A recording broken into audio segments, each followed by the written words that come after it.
Check me out now. Return of the smooth operator. Shawty on repeat. I say sleep later. This another favor. Consider me your neighbor. Lost a lot of fam in pursuit of the paper. She gon' catch the vapors when we slide by. The way I speak my mind, it's like I peak my prime, but I ain't close. I cruise through the night air. Fantasy a dream. Real world is a nightmare. Like Claire battling the brainless. Learn to live shameless. Talk about me alive, but claim that I'm nameless. You aimless. So I'ma style on them. They washed up. It's a rap. Throw the towel on them. Gaining miles on them. Otakus for the win. Tacos, it depend on the mood that I'm in. Like Finn when it's time for adventure. This some new blue. Get ready to enter my mind for a few. Come and take a ride with the crew. I'ma show you how to recoup days lost when you vibe with the blue. Come vibe with the blue. Yeah. About time to regroup. Fly, got my eyes on the view. Never hear lies, only truth. Realize why they vibe with the blue. Vibe with the blue. Vibe with the blue. Vibe with the blue. Vibe with the blue. Vibe with the blue. Vibe with the blue. Vibe with the blue. Vibe with the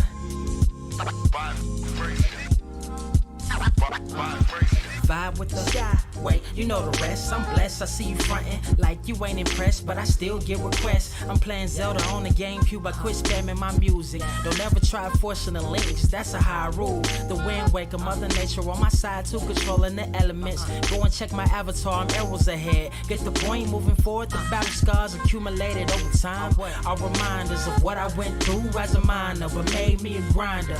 The trees broke down, but it's loose leaf. If life's a game of death, I'm Bruce Lee. Ooh wee. Lose sleep on the regular, trying to get this word out. Then I crash Nebula. Wish I had a very odd parent, maybe two, but it's cool. Everybody pays dues. Now it's time to make moves. Granny didn't raise me to lose. Think I'm in the mood for a cruise. Wanna ride? Come and vibe with the blue. Come vibe with the blue. Come vibe with the blue. Come vibe with the blue. Come vibe with the. Check this out, y'all. I'm back spazzing like the elderly worth of my cousin Beverly. Never swear away from the truth. Just ask Heather, be weather, be tripping, starting to control like our destiny. Always give you the best of me until the death of me. My weaponry is a paintbrush. Hush, don't tell my secret. They get a hold of it. If you leak it, get it. Hold down here. It's cool. Got you covered though, look. But let me get back to that cool-ish, loose-ish. Why they still lying? They don't do this. Bad at board games, whole world clueless. Selling they soul for Roof Chris. Who's this honored fella? Need a sliced extra mozzarella. Crew fly, let God propellers. Humanity born like they don't trust fun. Why you dodge to tell her? You don't know, but my odds are better. Life's a gamble, depending on who holding the cards. You can start living at large or it's bon voyage. Charge it to the game. Me and you ain't the same. I'm thinking bigger pictures. Why you still shrinking the frame? Ever blink in the rain? It helps when your eyes dry. Mob with the bright minds. Think you funny, wise guy? Midnight marauder with a new tribe. Tired of the fake. Come and vibe with the blue sky. Come vibe with the blue sky. Why do you try? We get them high. Take them high. What I do? Come vibe with the blue. Yeah. Come vibe with the blue. Pass what up? Vibe with the.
Wise grass only greener when it's fertilized.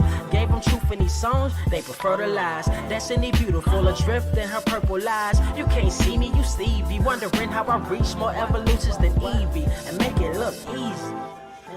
Dream on, yeah. Dream on, dream weaver. Dream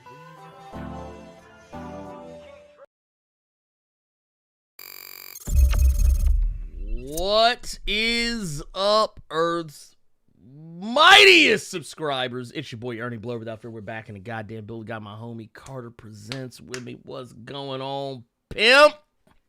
What is good, sir? Just made sex with a woman before the show, and she told me don't pull out, just stay in. So that's how my Saturday is going so far. How is everybody? Hold on. I hope everybody is well.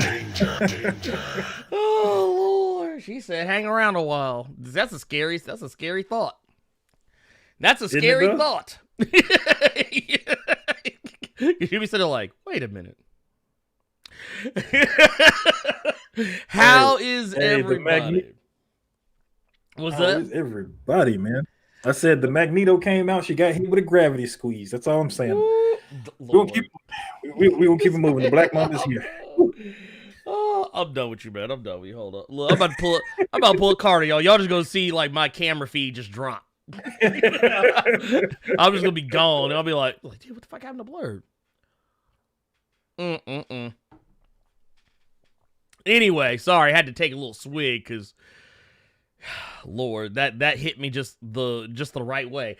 But no, ladies and gentlemen, boys and girls, hopefully y'all aren't here because this is not a children of all ages show, as you may have just realized. Ladies and gentlemen, we got some stuff to talk about today, and I swear we are going to be on our worst behavior. But first things first. We gotta address some things. Y'all know that we gotta do this every time. So you know what time it is. Man, Aaron Cloudy Liz, what's going on, pimp? I see you up in here, Monumental Comics in the goddamn building. Christian Perez in this motherfucker. SFC Cape Killer out here clapping motherfuckers. I got our Jack Fellhand in here, one of the most dastardly motherfuckers on earth. Michael Orius up in the goddamn building. We got Gilla V in here. Artie Aaron 70, I see you up in here, pimp. All the way from across the pond, we got Ezekiel Telltale Heart, not to be confused with Telltale Games, because some motherfuckers don't exist no more, I don't think. The BKS Ford in the motherfucker. Gabriel Knight in this bitch. We also got my guy Nick Carwell up in here. What's going on, pimp? Black Nito, leader of the Brotherhood of Evil Motherfuckers. That's right, because we out here. We got Warren Regis up in the goddamn building. Ed Boy in the cut up in this motherfucker. Panther Noir over here. Talking about some Wakanda Forever shit for life. That's what I'm talking about. Oh, by the way, I see you over here, motherfucker. Absolute Venom. Got us to go get him. I see Rain Deb Joy's up in this motherfucker. Y'all, what is good? Oh, I see. Oh, Miguel 2099. Oh shit. That sounds like Spider-Man trying to hide up in this motherfucker. You Spider-Man 2099? We're gonna see you in Into the Spider-Verse 2? What's good, pimp? You got Ibrahim Messiah out here in this motherfucker. Got the T-1000 still out here looking for John Connor. Still trying to find that motherfucker after almost 20 some odd years. We also got, my homie, Art Edmondson in the motherfucking building. What's good, pimp? I also see we got Veronica Sands in here. What's good? Oh, and we got the young super chat from my homie Victor Creed. Look, Victor Creed out here living the lavish life down in exile. Out here in Krakoa, he knows what's up. Says, my guys, what's good? We out here. We are.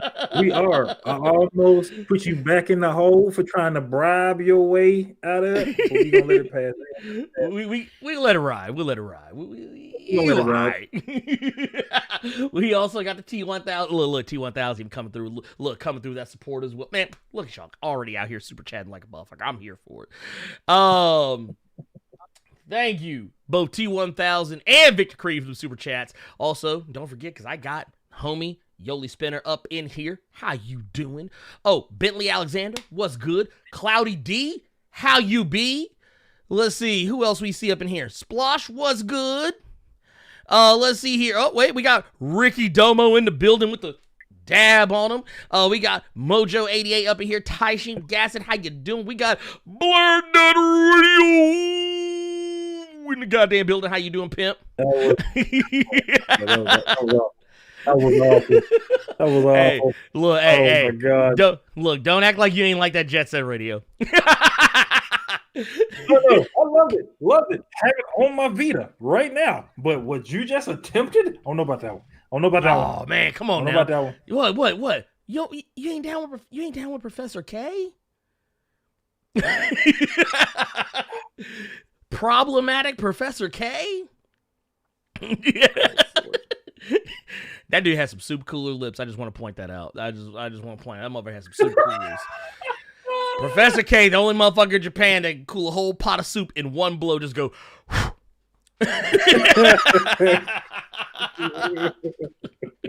Go back and play that motherfucker and tell me I'm wrong. We got Downtown Clowny Brown, Losersaurus, Wilbur Robinson in this motherfucker. What's good? We also got Jay Sanders and Jerry Maurice. Also, we got the homie Mojo88 coming through with the $3 super chat sticker. Y'all can't see it, but you can see it in the chat. You got to come through giving us. By the way, you giving us this fist bump. Bam, you got it, man. Right back at you, pimp. Right back at you, pimp. Let's see here. Man, dude. Okay, so, y'all, ladies and gentlemen. See, Blerd Radio appreciated it. He appreciated the love. That's what I'm saying. So Ramen got that instant cool down. Dude, could you imagine your lips are so big, you sitting here, you at Ichiraku Ramen. Yeah. You at Ichiraku eating a good ramen, and they bring that shit steam, you just look at it and be like there'd be a brother come out. That motherfucker's whole jutsu, his whole lineage is wind jutsu, and the jutsu, like you know where the Uchihas. See, I'm coming up with some new shit. Yeah, the Uchihas had the, they'll be like fire style, fireball jutsu, and they blow it out the fire. No. See, you coming from the I don't know what the fuck we'd call it. We would call it the we'll just say Clan Black. And then their whole thing is like, wind style, soup cooling jutsu. And they're just like, lips just get big as a motherfucker. Whole soup just, see, that's a filler episode right there. Y'all don't know. That's, look, you hear that little, look, what's that little noise? The little noise they make, look, and then the jutsu activate. God damn, we ain't shit. We ain't shit this motherfucker. I'm sorry. Oh my God. Look, hit the danger button on myself. Danger. I'm sorry, y'all. Oh God, you just do the jutsus and just get the magic carp lips real quick. Damn. Oh man, that'd be some nasty ass shit, dude. That would be some nasty ass shit. RDN70, thank you for the £5, player. Says happy Saturday just to say what's up to you both. Man, we appreciate you, man. God, man. Y'all are too awesome. Y'all are too awesome. Can I say that? Am I allowed to say that? Am I allowed to say that y'all are just too awesome? By the way, so. I would think so. Yeah, right? God damn! Look, we got another super chat. Lord, homie Eric Morgan coming through with the $10 super chat, says just checking in to our usual time allocation. This comment paid for by the Hellfire Trading Company.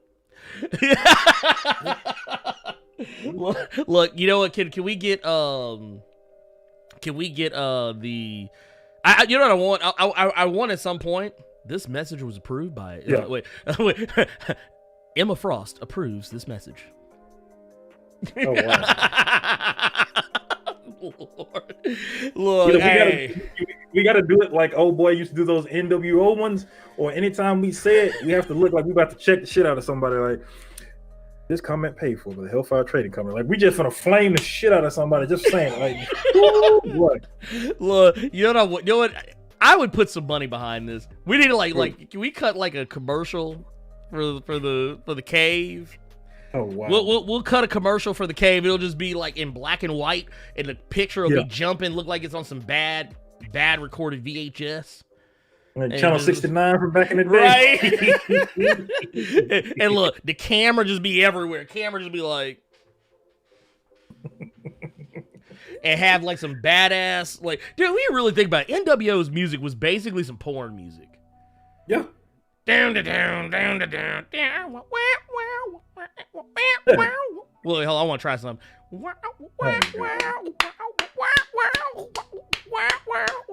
See? Porn music. There you go. Perfect to clap to. Oh, Lord. I'm sorry, y'all. Oh, I'm sorry. No, I'm not. I'm not sorry. Let's see here. Ladies and gentlemen, we got a fair amount of things to talk about. I guess, let's go ahead and get to the main. Let's go ahead and get to the main thing. Let's get to the shits. All right. So I got bad. Look, wait here. Where's my gavel? Where's my gavel? I don't have a gavel, do I? No, I don't have a gavel. Anyway, here we'll use this. Can we have some decorum? I do have that empty bottle of Ciroc I finished on the last page. You can use that. Wait here. Use that. Here, wait a minute. Here Here. There you go. Oh, no, you didn't. No, you didn't. Now you bragging. Look. Now you bragging. I got this empty ass bottle over here from last cave, and you got this food. You ugly as hell for that.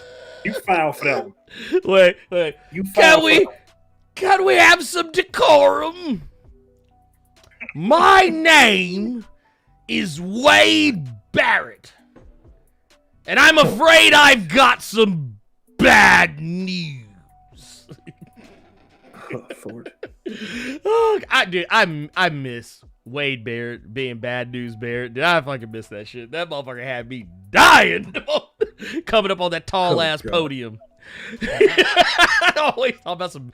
I'm afraid I've got some bad news. Like, never has bad news sounded more cruel. Anyway. Oh, wow. Point of the matter is, you can see on the thumbnail, we're going to talk about it. We've got a lot of Venom news. Yep. We got a lot of Venom news going on. This man take that last swig out the bottle. Shut up. I didn't know it was swallow left. Shut up. I didn't know it was swallow left. Gin make you sin, Lord Jesus. Hey, swallow left. Don't judge me.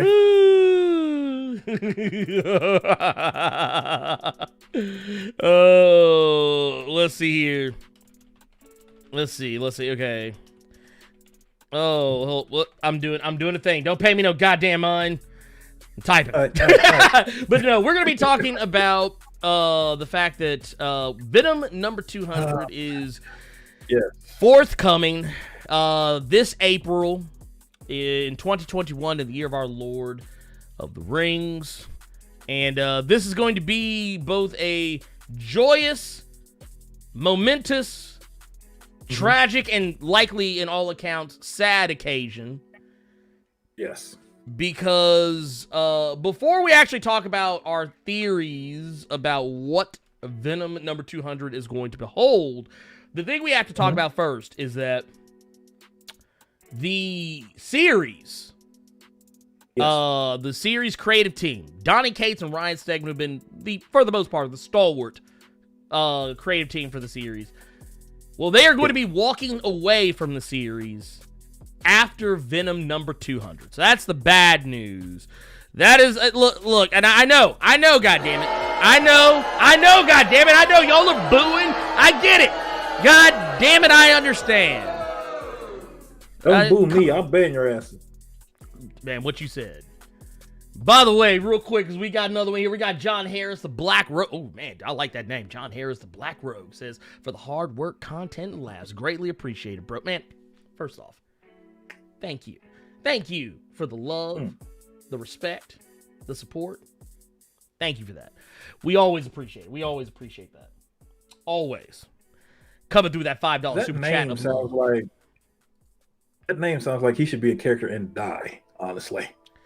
Dude, Dude, yes. I was actually thinking about that. The Black Robe. It sounds like a motherfucker in Die. Like I would read about that dude. Dude, I actually would. Actually, can that be the name of the one of the, like, they get like a new party member? Dude, I would fucking eat that shit up.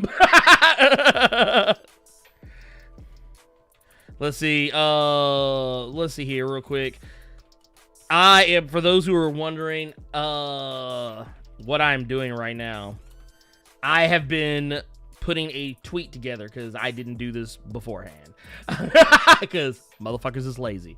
Anyway, that said, we are going to be losing Donny Cates and Ryan Stegman after Venom number 200, a new creative team who I don't believe has been announced yet.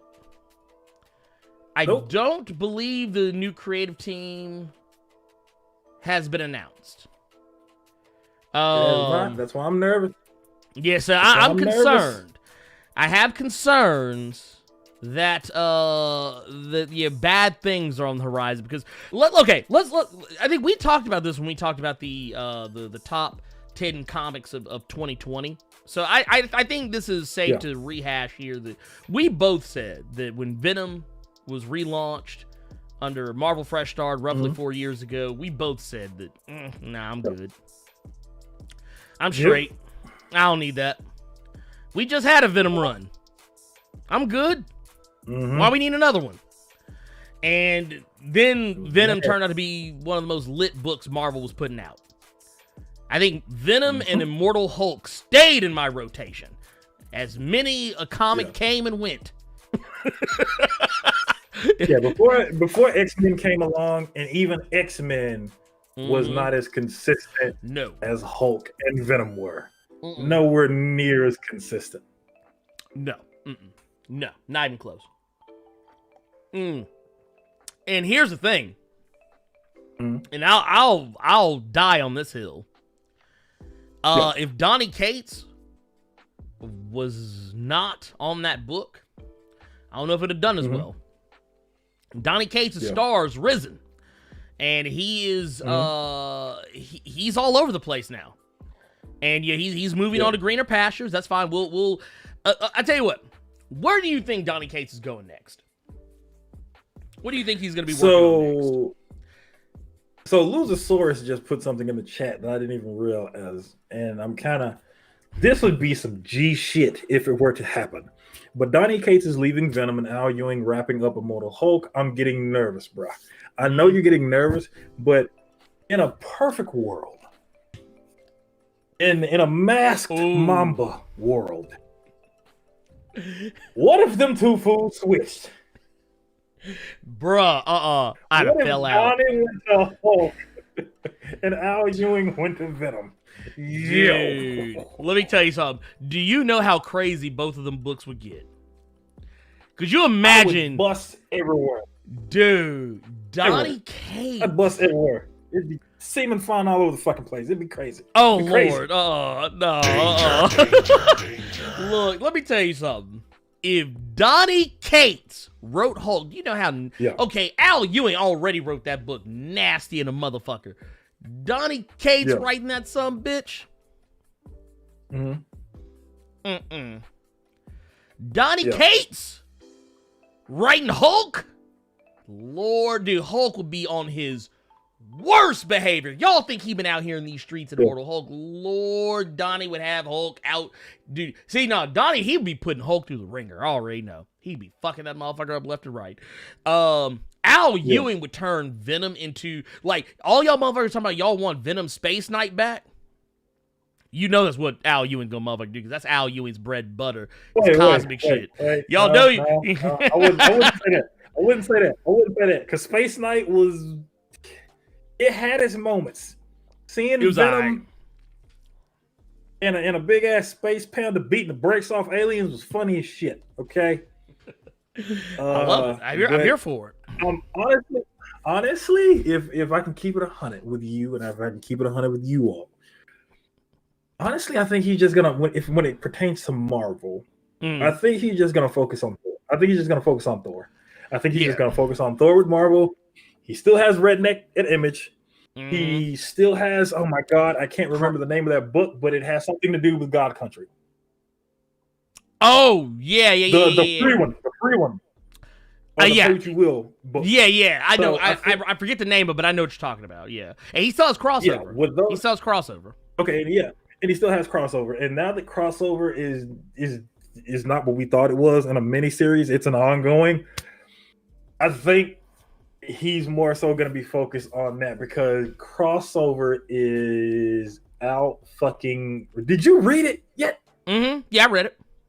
Shit was You read the wild, newest issue? dude. Yeah. What was number 3, right? Oh, by the way, because we talked about this in the Discord, but I'm talking about it now. Yeah. Actually, before I say what I'm going to say real quick, I want to read these super chats. I'm trying to be better. Poe Archery Media, $5 super chat. That's my homie right there. Poe Archery Media out here in these streets, always out here showing support, coming through just showing love to my fellow Blurs. Solidarity, man, dude. Always, man, always. By the way, y'all go fuck with my boy. Because in case y'all don't remember, I hope y'all remember my homie Poe Archer Media. That's also my homie that is the creator of Sankofa's Embrace. Which, by the way, dude, we gotta get you back on the show, brother.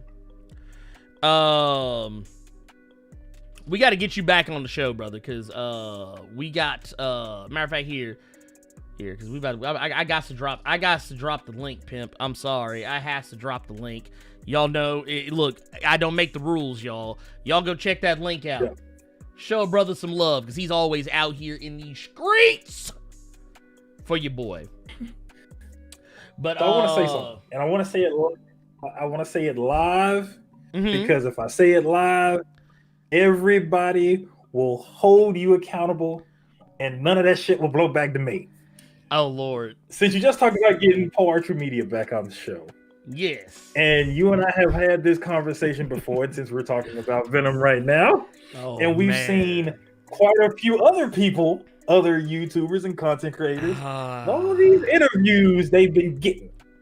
So what I need everybody in here to do, what the Masked Mamba is commanding you do, is to tweet, Instagram, go to his fucking YouTube, because he has a YouTube if you didn't know. It's called the Advocates. Yes, yep. Let Donny Cates know you want him here. Can we do that? Hey. Can we do that? Hold him accountable. Hold me accountable, too. Because I'm going to reach out to him. I'm actually going to reach out to him. I know that, I know he's not against doing interviews. It's just... Yeah, but yeah, anyway.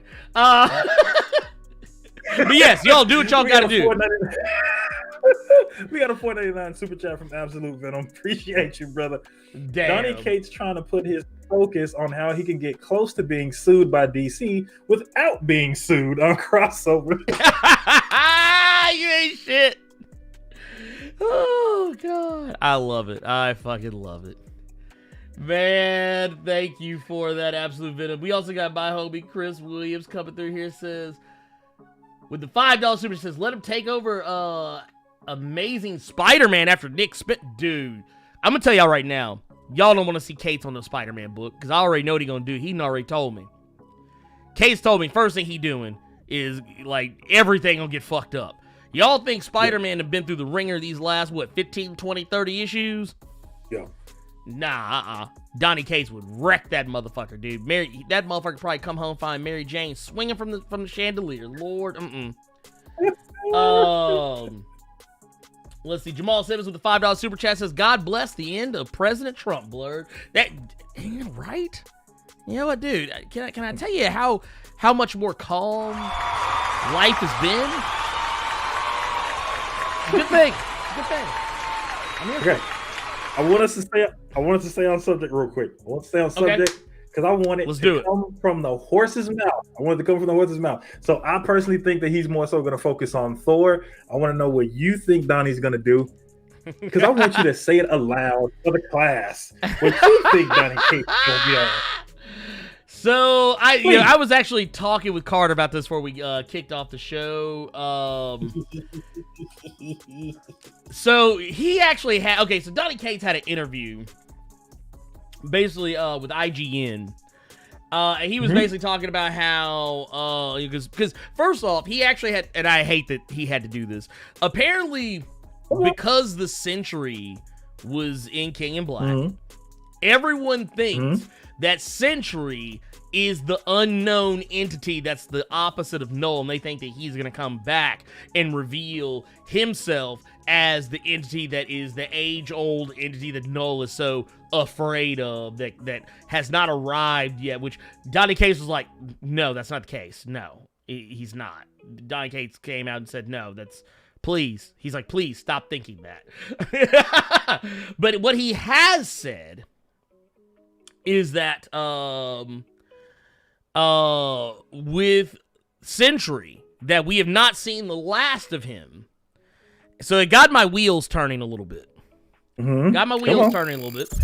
So he came out with the interview and said that as far as the Sentry's whereabouts, nothing is ever done. It's the Marvel Universe, right? Nothing is ever done without plans. Certainly you're seeing that in the Valkyrie series as he's on his journey with Jane. Certainly you also, you're also talking to the writer of Thor, who has keys to Valhalla. So I'll stop talking there. So this is when my wheels started turning, and I was like, oh, this motherfucker did Slick come out and admit it. He gonna be writing Sentry next. He's gonna be on a Sentry ongoing, which I'm all so. And right now, I'm immediately triggered because y'all know I hate the goddamn Sentry, and Donny Cates is writing this motherfucker, which means he's gonna find a way. He is gonna find a way. Ooh, he's gonna find a way to make the Blerd without fear fall in love with the Sentry and buy the goddamn book, 50 issues, 4 years worth of issues, and annuals, and a crossover. He's gonna make the Blerd without fear fall to his knees. It's a situation that a situation I don't often want to find myself being a part of, but that's okay because the cream will rise to the top. Oh my fucking god! You found a way to incorporate it. Yes. But yeah, that's what I think is going to happen. That's what I think is going to happen. Not saying it will, but okay. Also, Carter, can we talk about what we were talking about beforehand about how Donny Cates finds ways of telling you what he's going to be doing, or he has found ways of incorporating certain characters into things, and ultimately he ends up writing them. Like, think about it. You go to Venom. He incorporated Thor into the Venom history, into the history of Venom and the symbiotes, which originally Thor had never really had any connection to Venom, like ever in life. And Donny Cates literally went to Jason Aaron and said, hey, that dude that god that got clapped in your Thor run, the motherfucker in the black. He's like, hey, can I get that? Can I do something with that? Can I expound upon that? And he was like, and he said, Jason Aaron told him, yeah, I don't give a fuck.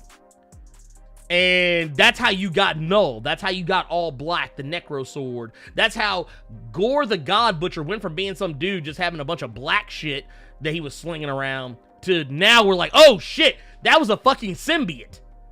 And then we went from, oh, it was a fucking symbiote to being, no, he got that from Null.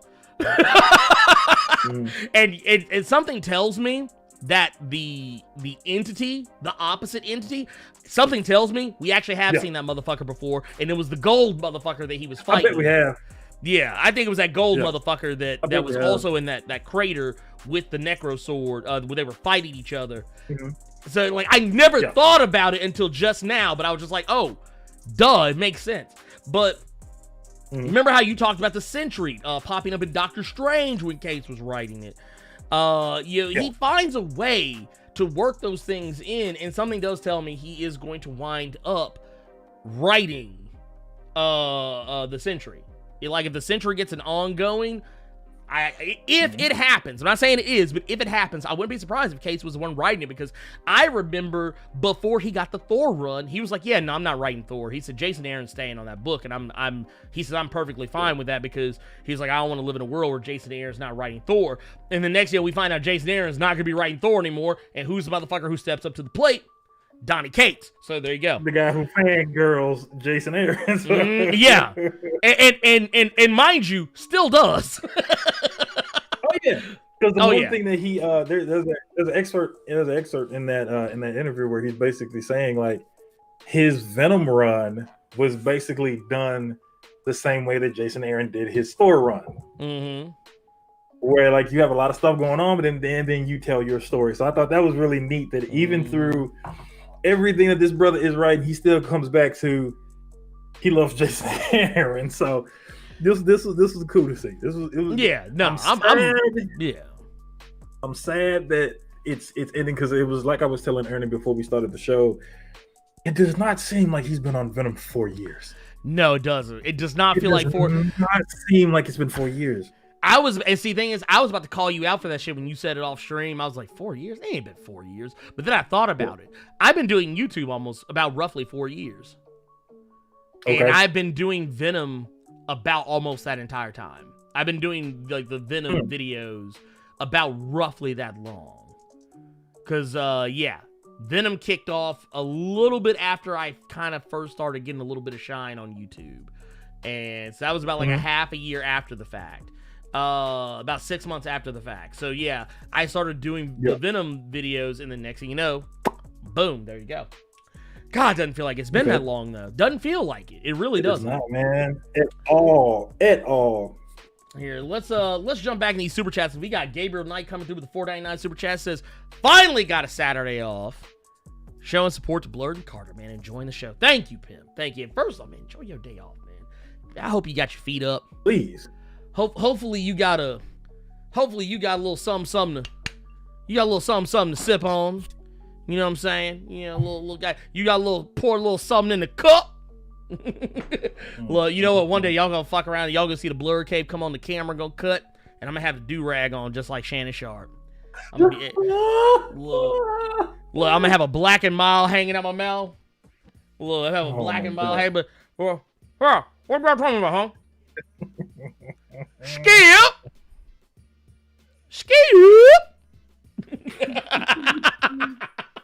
Look, y'all just wait. Ed Boy, they cut with the $2 super chat says the Century gets an ongoing and Blue Marvel doesn't. Ooh, see? Hey, I didn't say that though. I didn't say that. And Blue Marvel has. Here's the thing. Blue Marvel, even though he hasn't gotten as much, he's gotten his shine. Because who the fuck knew who Blue Marvel was until Al Ewing got his hands on him? True. Al Ewing has been the constant anytime it pertains to Blue Marvel. Mm-hmm. Right? Yeah. Well, yeah, because think about it, was the Mighty Avengers. You had Mighty Avengers. Al Ewing. You had the Ultimates. Al Ewing. Actually, Al Ewing has been the champion of both Blue Marvel and Monica Rambeau. Yeah. So, would I like to see a Donny Cates Blue Marvel? No. No. If I it don't ain't want Donny Cates broke, anywhere near it. If it ain't broke, don't fix it. Only white man I want writing Blue Marvel. Only white man I want writing Blue Marvel. There's no offense to Donny Cates. I love you, brother. I love you. I love you. But I ain't gonna lie. And I'm not saying because I don't think he could write them. I know he would do great and terrible things. To Blue Marvel. That motherfucker have Blue Marvel out. Blue Marvel will be out here just broke. Just out. Dude, he would see, because that's what Donny Cates does. He'll take that character and break him down. And I don't want to see Blue Marvel broken. I don't want to see him broken. Not at this point in time. I want to see him uplifted a little bit more before I want to see him broken. So yeah, no, I don't want to see that. I would rather be Al Ewing coming back to write a Blue Marvel ongoing, because I know he actually cares about the character. Mm-hmm. Like I know Al Ewing knows how to write the character is more important. But Score Wolf coming through the $5 super chat says, is it bad that I'm just happy Batman's black and I hope that they give him a good storyline and he doesn't die? No, it's not bad. Tim Fox is doing a decent job as Batman. I like him as Batman.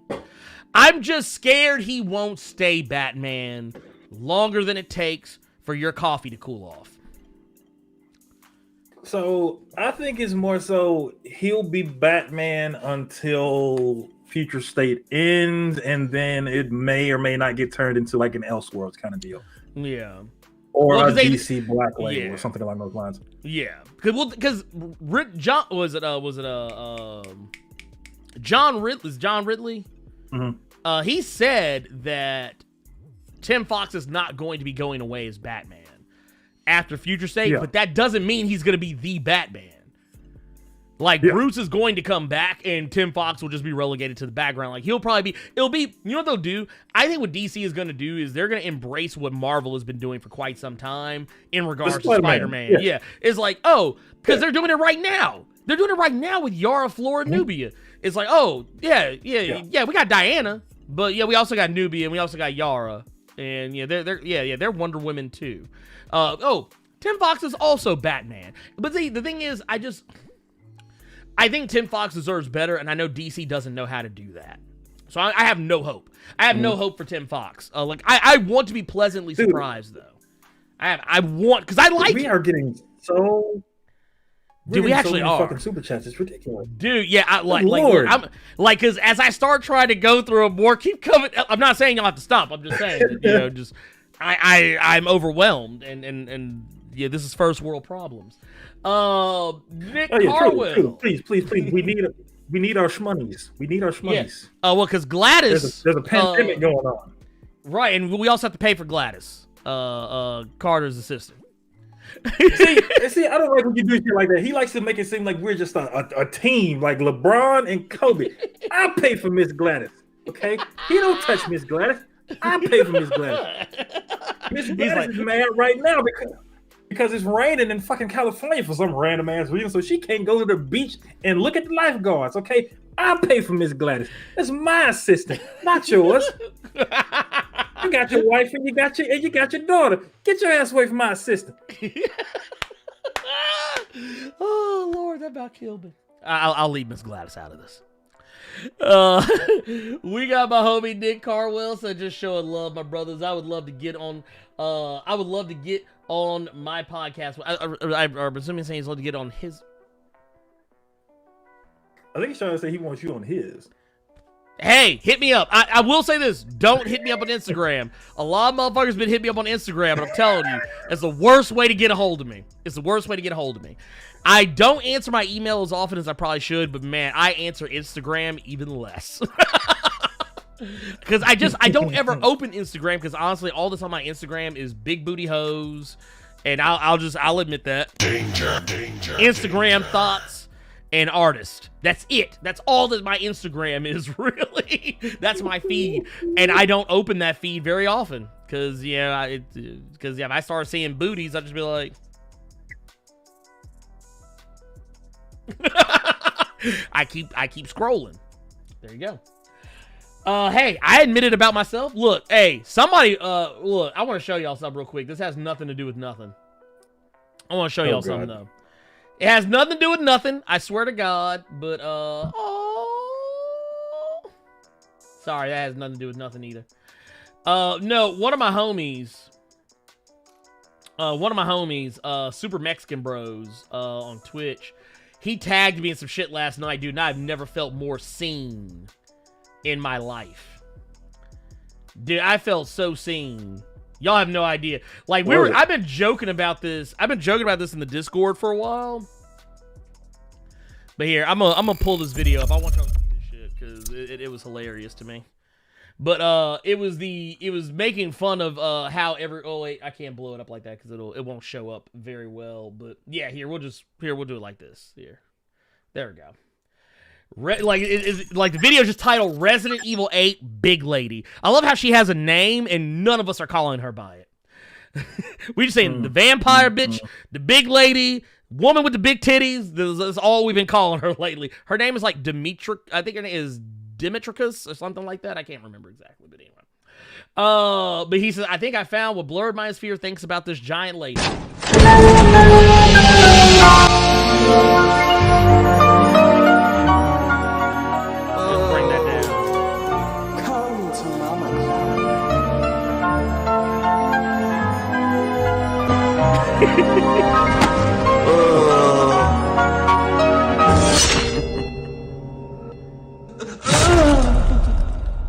Oh wow, that chest. Right? That look. Is that Haley Atwell? Is that Look at AJ. Oh Lord. My goodness. Get out of here. Look, let me tell y'all something. Yes, that is accurate. That is accurate. That is 100% accurate. Super Mexican Bros told no lies. But yes, in regards to Nick's question, yes, I would love to. I would love to. SFC Cape Killer with the $5 super chat says, just showing some love, pimp. Here, we got some more shit. Oh man, my chat jumped on me. It's a $5 super chat from Chris Williams. Says Cate Century would go right on my pull list alongside Silk Mini and Beta Ray Bill Mini. Dude, that Beta Ray Bill gonna be a motherfucker. That's the Wonder Woman Dead Earth writer.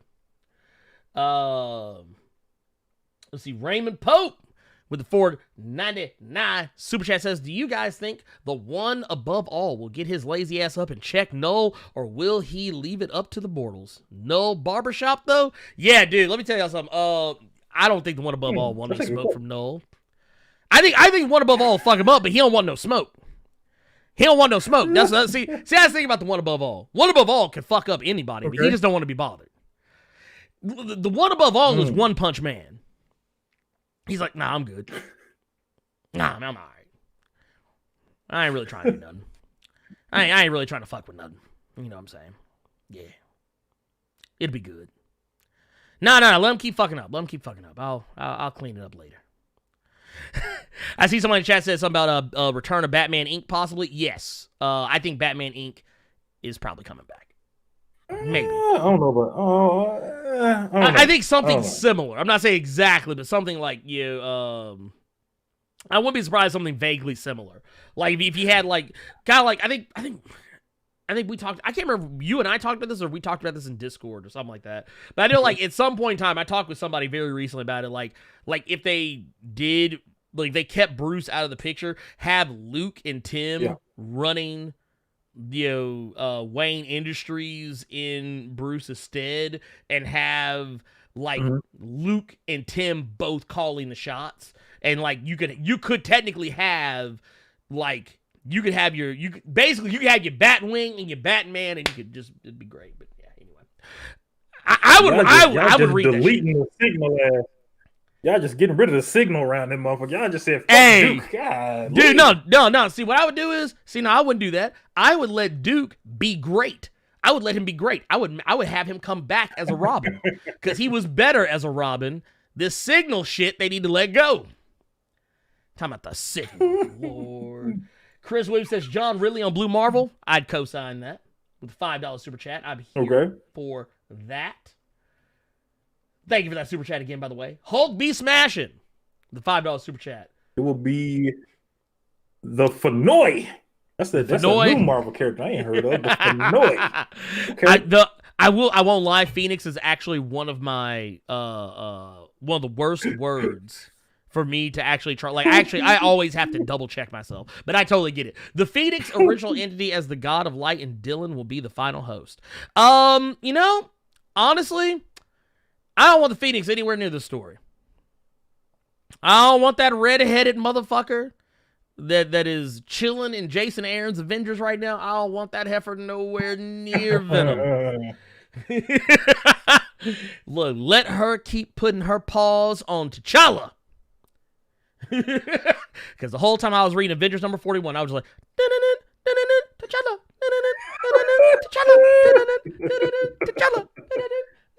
T'Challa.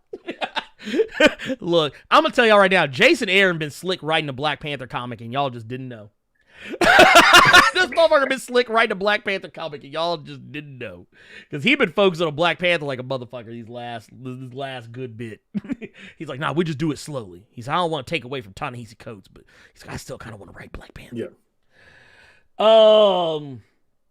But no, I think that I don't want the Phoenix anywhere near Venom, but I wouldn't be against the entity that we see being something that we may have seen before. But just an unexpected thing. Raymond Pope with the $4.99 super chat says, Ta-Nehisi Paul Coates should write Blue Marvel. That man's Black Panther run was epic. And it's actually going to be finally ending. They keep pushing it back. Wow. I think it's actually supposed to come back in April. But, I'm waiting for it to finish and then I'm reading all of it. Yeah, That's why honestly, Comixology came in the fucking clutch. Yeah, Comixology came in the clutch, big time. Oh yeah, Giving out all that run for free, dude. Well, the thing is about, and this is why I keep telling people about Coates' writing style, because I always see people say, "Oh man, his Black Panther's boring," and I'm like, it's not boring. It's just that it's not like lights out action. He's not always beating somebody's ass. Like T'Challa has problems beyond supervillains. The thing is, I always hear people say that, oh, I wish that I've actually seen people say this. Oh man, I just wish that, his shit wasn't always about like politics and like, I said, but here's the thing though. The Black Panther is an office. He's not a superhero. I mean, he is, but the Black Panther is a station of office. He's a king. He has to. That would be like saying, I wish Thor didn't have to deal with, the 10 realms. Well, he's the All-Father. He's kind of got to. Yeah.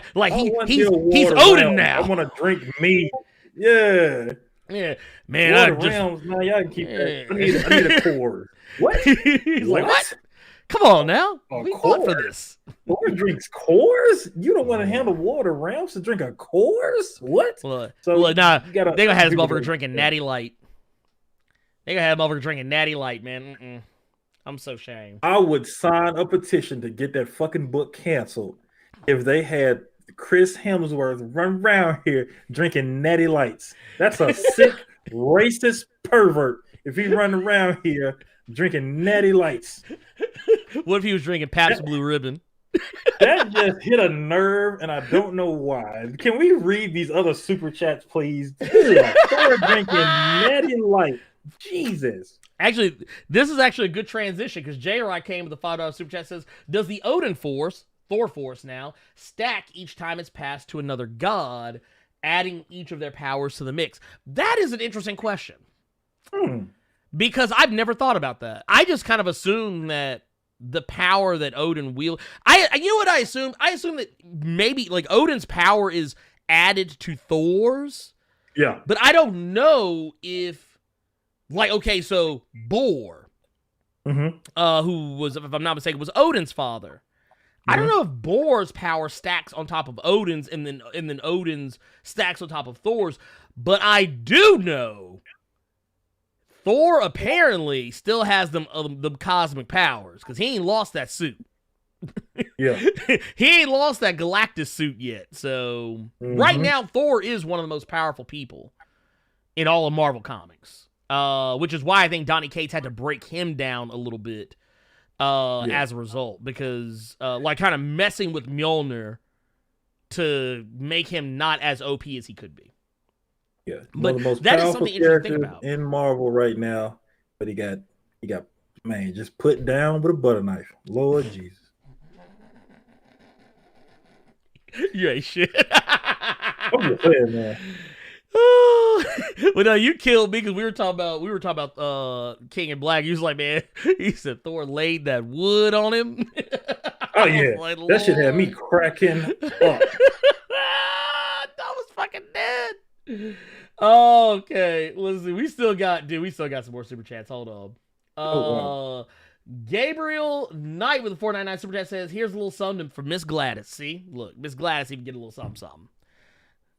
Miss Gladys, you getting tips now. Not shrimp, tips. Gabriel Knight, thank you. She has to turn her hearing aid. Don't worry about it. She got to turn the hearing aid. Don't mind your business. It's fine. Thank you for that $4.99 super chat from Miss Gladys. Thank you. Dude, you killing me with that shit. The COBY with the $5 super chat says, can you post your Cash App so that way you can get all your money? Actually, yes. It is. Hey. It's actually very simple. And y'all gonna laugh when y'all see it. Type that shit so. Bam! There it is. See, y'all being nasty. Y'all talking about Steel Reserve. Ugh. Steel Reserve? What? Thor drinking Steel Reserve? Ugh. But yeah, God. But no, thank you, COBY. Thank you for that one. Yeah, but that's the Cash App. It's just Blerd without fear. That's all it is. That's why I say y'all gonna laugh, because it's gonna be like, oh shit, yeah. Of course. Like I've okay, so true story. I've made everything that I am tied to uniform. The only thing that isn't is Twitter. That's the only facet of my presence on the internet and in the world that is not uniform to everything else, because Twitter only allows me to have 15 characters. As opposed, like, they let me have one more character, I could be Blerd without fear on Twitter. But unfortunately, Blerd without fear is 16 characters altogether, not 15. Shake my damn head. Lord, thank you for that, though. And Raymond Pope with the 499 Super Chat says, I can see Batman Inc. coming back, but what if Damian started a Robin Inc. using League of Shadows resources and the We Are Robin kids take my money? You know what? See, you know what we would do? Written. Yes. Well, because you know what's going to happen. You know Damian going to be out here killing motherfuckers. You know Damian is gonna have, dude, could you imagine the Robins as just ninjas, just straight up ninjas? Dude, no one will roast Robin ever again. It would change the way people do Robin. like Damian already kind of fucks with the way people think about Robins, but like, imagine this motherfucker Damian pull up, motherfucker sitting on a rooftop, arms folded, cape flowing in the wind, and all of a sudden that motherfucker says, to me, my Robins, go! And next thing you know, like 40 fucking Robins just come out of nowhere, just start slinging shirt. Dude, nah, y'all don't want that. Y'all don't want that. Y'all don't want that. I want it, but y'all don't want that. Let's see here. We got another one in here. My guy Tubes the One coming with that $5 super chat says, what would you say to a Miles and Blue Marvel crossover? I just want to see that conversation between the Blue Boomer and Gen Z Spidey. Dude, I ain't gonna lie. I think they probably get into an argument. Look, because Blue Marvel gonna be sitting there. I honestly did not think about it. Dude, no. Okay. How many of y'all remember Milestone Media's Icon and Rocket? That's how it's going to go. Not exactly, because I don't think that Blue Marvel is a Republican. However, I do know for a fact, the first time Blue Marvel put on, what was that shit I was listening to the other day? Let me see if I can find it. Because somebody had posted shit on Twitter, and then I retweeted it because, like, I was just in a mood. But what was that shit? God, what was that heifer's name? That's actually going to bug me. I don't know that. He didn't call her a heifer. Like, I knew what that meant. Like, I ain't just going to disrespect this woman. I don't know this woman. Well, no. It was, I'm sitting here trying to remember the name of the woman who sang the song. What's the song? Dub. Evelyn Champagne King. God damn, I don't know why I couldn't remember that shit. Anyway, that motherfucker, Blue Marvel, gonna put on some Evelyn Champagne King, and then Miles is just gonna be like, the fuck?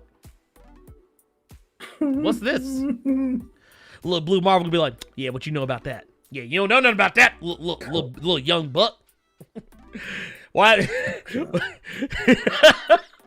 Lord. Anyway, but no, that said, we've gotten so way off topic, it's not even funny. But yeah, we've gotten so way off topic, it's not even funny. We've been talking about everything but Venom, number 200. So let's just go ahead and jump into that.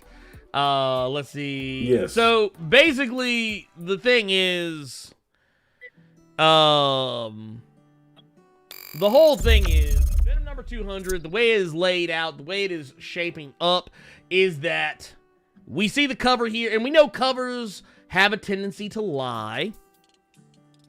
However, we see that the cover for Venom number 200 shows Venom wielding what appears to be all black. Though this one is not all black. This actually looks more like all red. Yes. Actually looks closer to what Carnage was wielding. Which I have questions now. But something tells me by the time we get to the end of Donny Cates' run, it has been speculated that there will be a new King in Black, and it will likely be Venom. Which I'd be here for. It would change Venom's status quo. Now, what a writer would do following that, God only knows. But I will say this. I do have some concerns. Not just for the future creative team on this. Not just for that. But I have concerns for what this could mean for what Venom is going to be to readers after the fact. Because I always feel like Venom works better when he's on the back foot. And what I mean is, like, I like the idea of Venom actually being like the top dog in something worries me. I like Venom better when he's the underdog. Like when he's the guy that no one suspects. Like, you know, to be the one to make the big play. You know what I mean? Yeah. Like that, like there's two Venoms. There's two ways I like my Eddie Brock. As the lethal protector who has a very misguided sense of justice and is still eating people's brains. Yeah. And Donny Cates' Venom. Those are my Venoms. That's the Venom I prefer. These are the Venoms I prefer. So, and not to say that we can't get a third, like I can't have a new one, but like I'm concerned because if Donny Cates was going to continue writing this comeuppance, this glow up, if he was going to continue writing it, sure, I'd be all for it, but he's not. So I have concerns. Same way I had concerns about Thor when he became the All-Father. I was like, oh, Jason Aaron ain't going to be writing it? And then Donny Cates took over, and it was fine. Yeah. So I kind of feel like I did after I finished Superior Spider-Man the first time. This was great. This got me back into comics. I really love what they did with the character. And then we go back to Peter Parker, and it's just like, I don't give a fuck. So I'm feeling like that might happen with Venom, to where like we've had this great Donny Cates run, and then somebody is going to either they're gonna bring back Pete Pace, differentiate themselves. well, not even that. I feel like they're gonna, because I've seen this a lot with Marvel when they do shit like this. When they get a new writer, he will either veer all the way the fuck left to where he's just trying his best to be as different as possible from the previous writer, or I mean, what he did was cool, but I kind of want to tell something, you know, a little, you know, something that fans, you know, would really like to see, something that would remind the fans of the character that they grew up with, which is a bullshit way of saying I'm not going to be able to compete with that, so I'm just going to do your normal average Venom story. Because anyone who's read Punisher, you've seen this shit several times. You'll have a great Punisher run, and then you'll have someone who doesn't really know how to compare to that. So they'll just do your regular Punisher shooting a bunch of fucking gangbangers. And then you'll have someone else that doesn't want to do that. And then they'll veer all the way left. And now we got Frank Castle flying around in fucking War Machine armor. So that's what I feel like is going to come with this Venom run. It's either going to be somebody that's going to do your stereotypical lethal protector shit that's not as bombastic as Donny Cates' run, or going to do something just so out of fucking left field. So I don't know. It's a damned if you do, damned if you don't. But that's what I think is going to happen. I agree. I'm right there with you. Yeah, I'm right there. I'm right there with you on that shit. Man, I don't know, man. I've got concerns, man. Though that said, if I could get someone to come in and write, if I could make my pick, of who I would want to be, who I would want writing, Venom from this point forward. Like, to someone I think could actually handle the status quo shift. Man, I don't know. Because I feel like, man, you'd have to get somebody that's used to dealing with shit like this,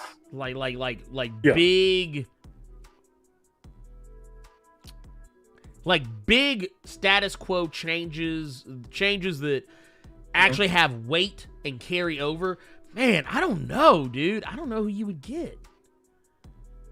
Yeah, because here's the thing: if Venom gets Null's power, the shit's gonna get retconned in the next arc, because you can't have him as a top dog. Like, you can't have any Marvel character as a top dog like that from issue to issue to issue. You can't, because then every event, if he's not at the forefront, then what the fuck are we writing right now? So that's really that's one of the main things that has me there, because if he's really gonna be this big top dog, because I think that sword is Carnage.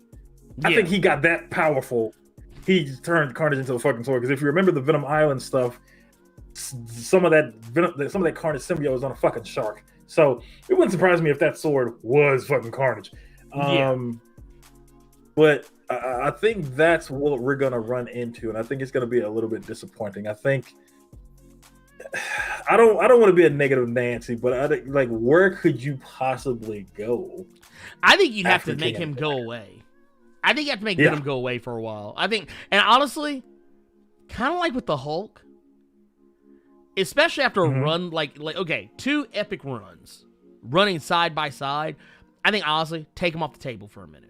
Like, don't put Hulk in any ongoing titles. Don't put Venom in any ongoing titles.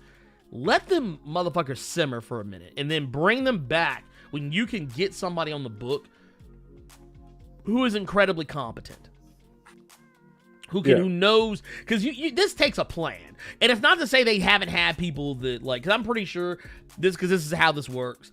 We learned this with Jonathan Hickman with the X-Men. Jonathan Hickman had been working on the stuff that he was going to do for X-Men for a while, so he knew what he was going to be doing.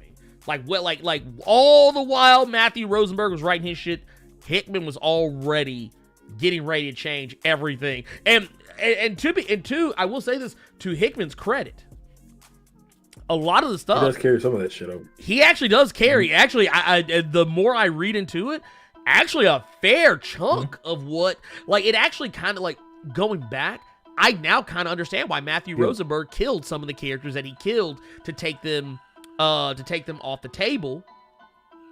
Like was it Blind? What was the girl's name? Was it Blindfold or Blind Spot? Whatever the fuck her name was. The girl with the vision. Yeah, like there's a reason why they killed that motherfucker. There's a reason why they killed that bitch. They're like, no, she got to go. They're like, we can't fuck with her. But here, let me see something here, because this is getting framey as fuck. Hold on. Oh, you know what? Here, let me kill that. That might actually help a lot of things. Anyway, okay. While you're doing that, speaking of Venom, Jay Nunya said that Chip Zdarsky already doing a new Spider-Man. Here's the thing about that, because I saw a lot of you all saying that shit in Discord. The Chip Zdarsky Spider-Man book, when it pertains to Venom, is not Peter Parker taking the Venom suit again. What that story is it's a what if story. What if when Spidey got that suit in Secret Wars, it stayed with him? That's what that story is. It's not the symbiote going back to him and it's leaving Eddie and the King in Black and all that stuff. No, this is just a what if story of after Secret Wars and all that good stuff, and then we had Black Suit Spider-Man. What if that just continued and there never was an Eddie Brock? There never was a Topher Grace. There never was a Spider-Man 3. There never was none of that bullshit. It's just literally Peter Parker got the suit and shenanigans. That's what that book is that Chip Zdarsky is doing. And you're muted and don't my know bad. it. My bad. I was like, this man doing the dance and everything. Lord.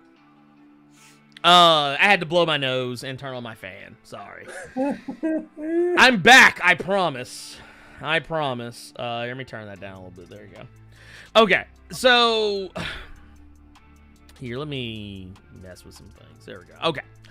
No, I would yeah, that one. We've seen what ifs with Spider-Man in that regard. Like, we've seen a what if Spider-Man kept the suit. Yeah, we've seen the what ifs. Yeah. I don't know. I don't know. I can't be bothered to, like, I know it'll be good because of who is writing it. Yeah. I know that. But I couldn't say, otherwise to, I honestly, I feel about this same way I felt about Donny Cates' Venom run before I read it. Okay, cool. Yeah. I'll check it out eventually, and then I'll probably fall in love with it. You know what else? You know what else I kind of feel kind of meh on? Who was that? Heroes Reborn. Okay. Heroes Reborn is gonna be a thing coming out this year. This is a Marvel Comics event where they're gonna be taking some of our favorite heroes and villains and putting them together. And they by could have putting released them a better together, pick than that Juggernaut. look, hey. I love how they put Doom and Juggernaut together. Like, it's like, dude, really? All right.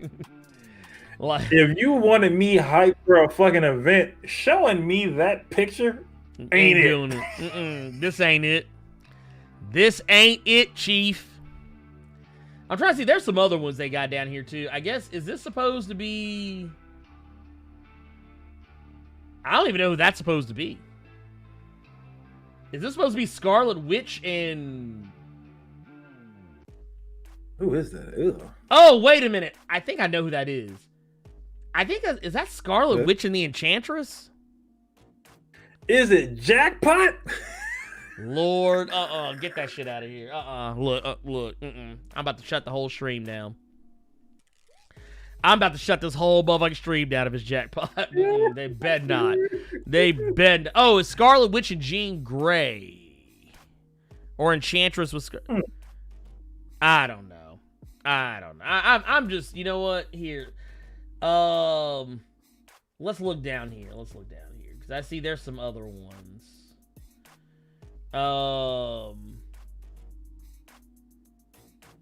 Like this shit right here.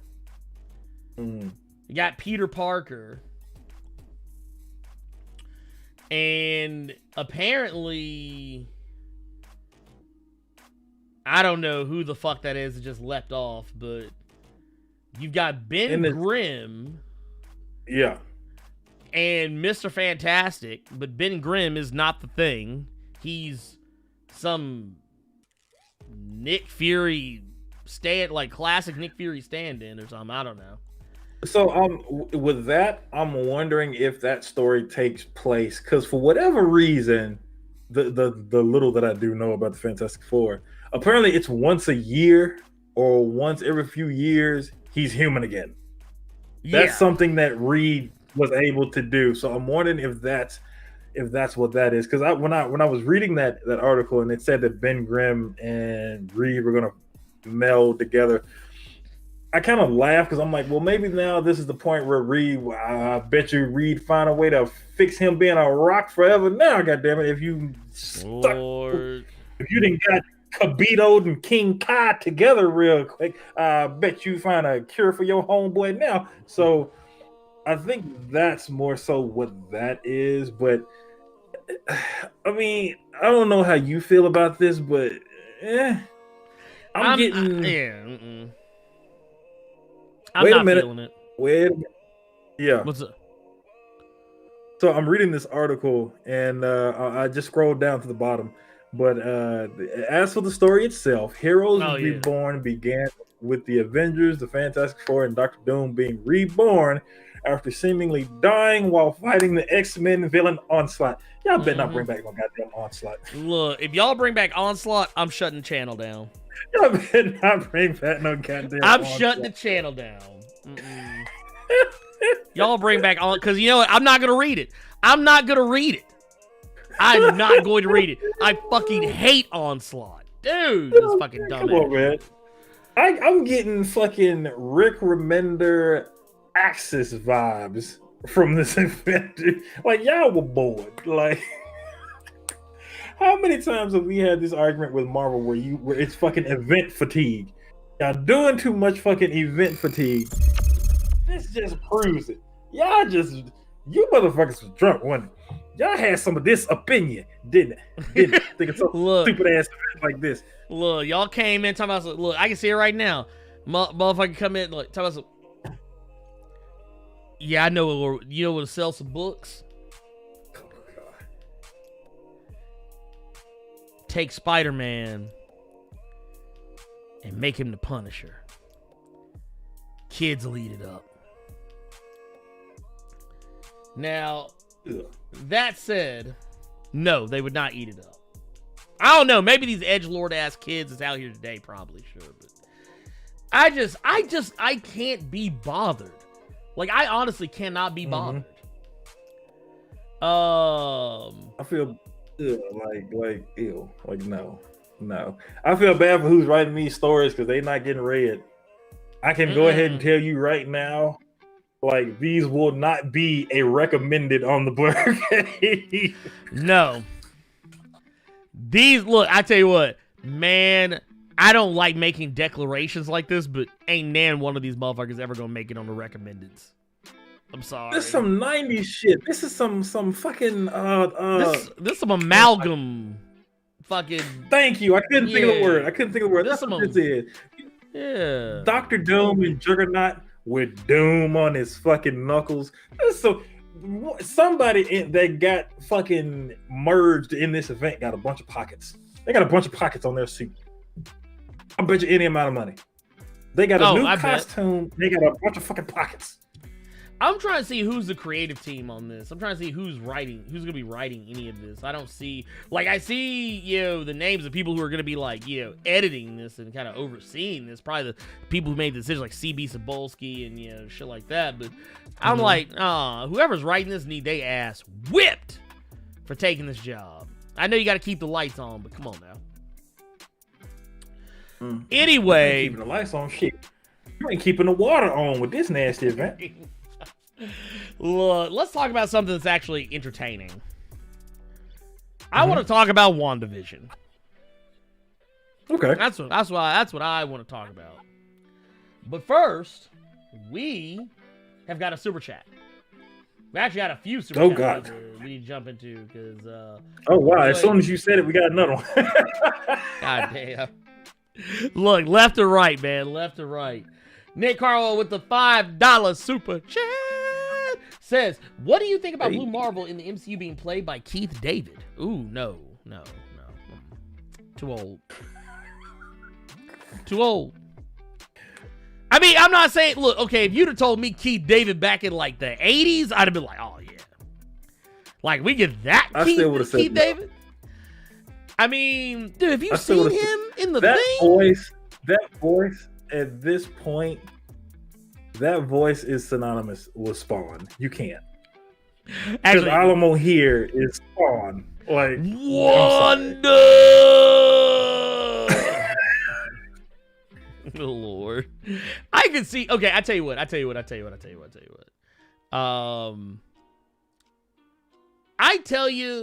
would like to see Keith David do in the if okay, you want to put Keith David in the Keith David in the MCU.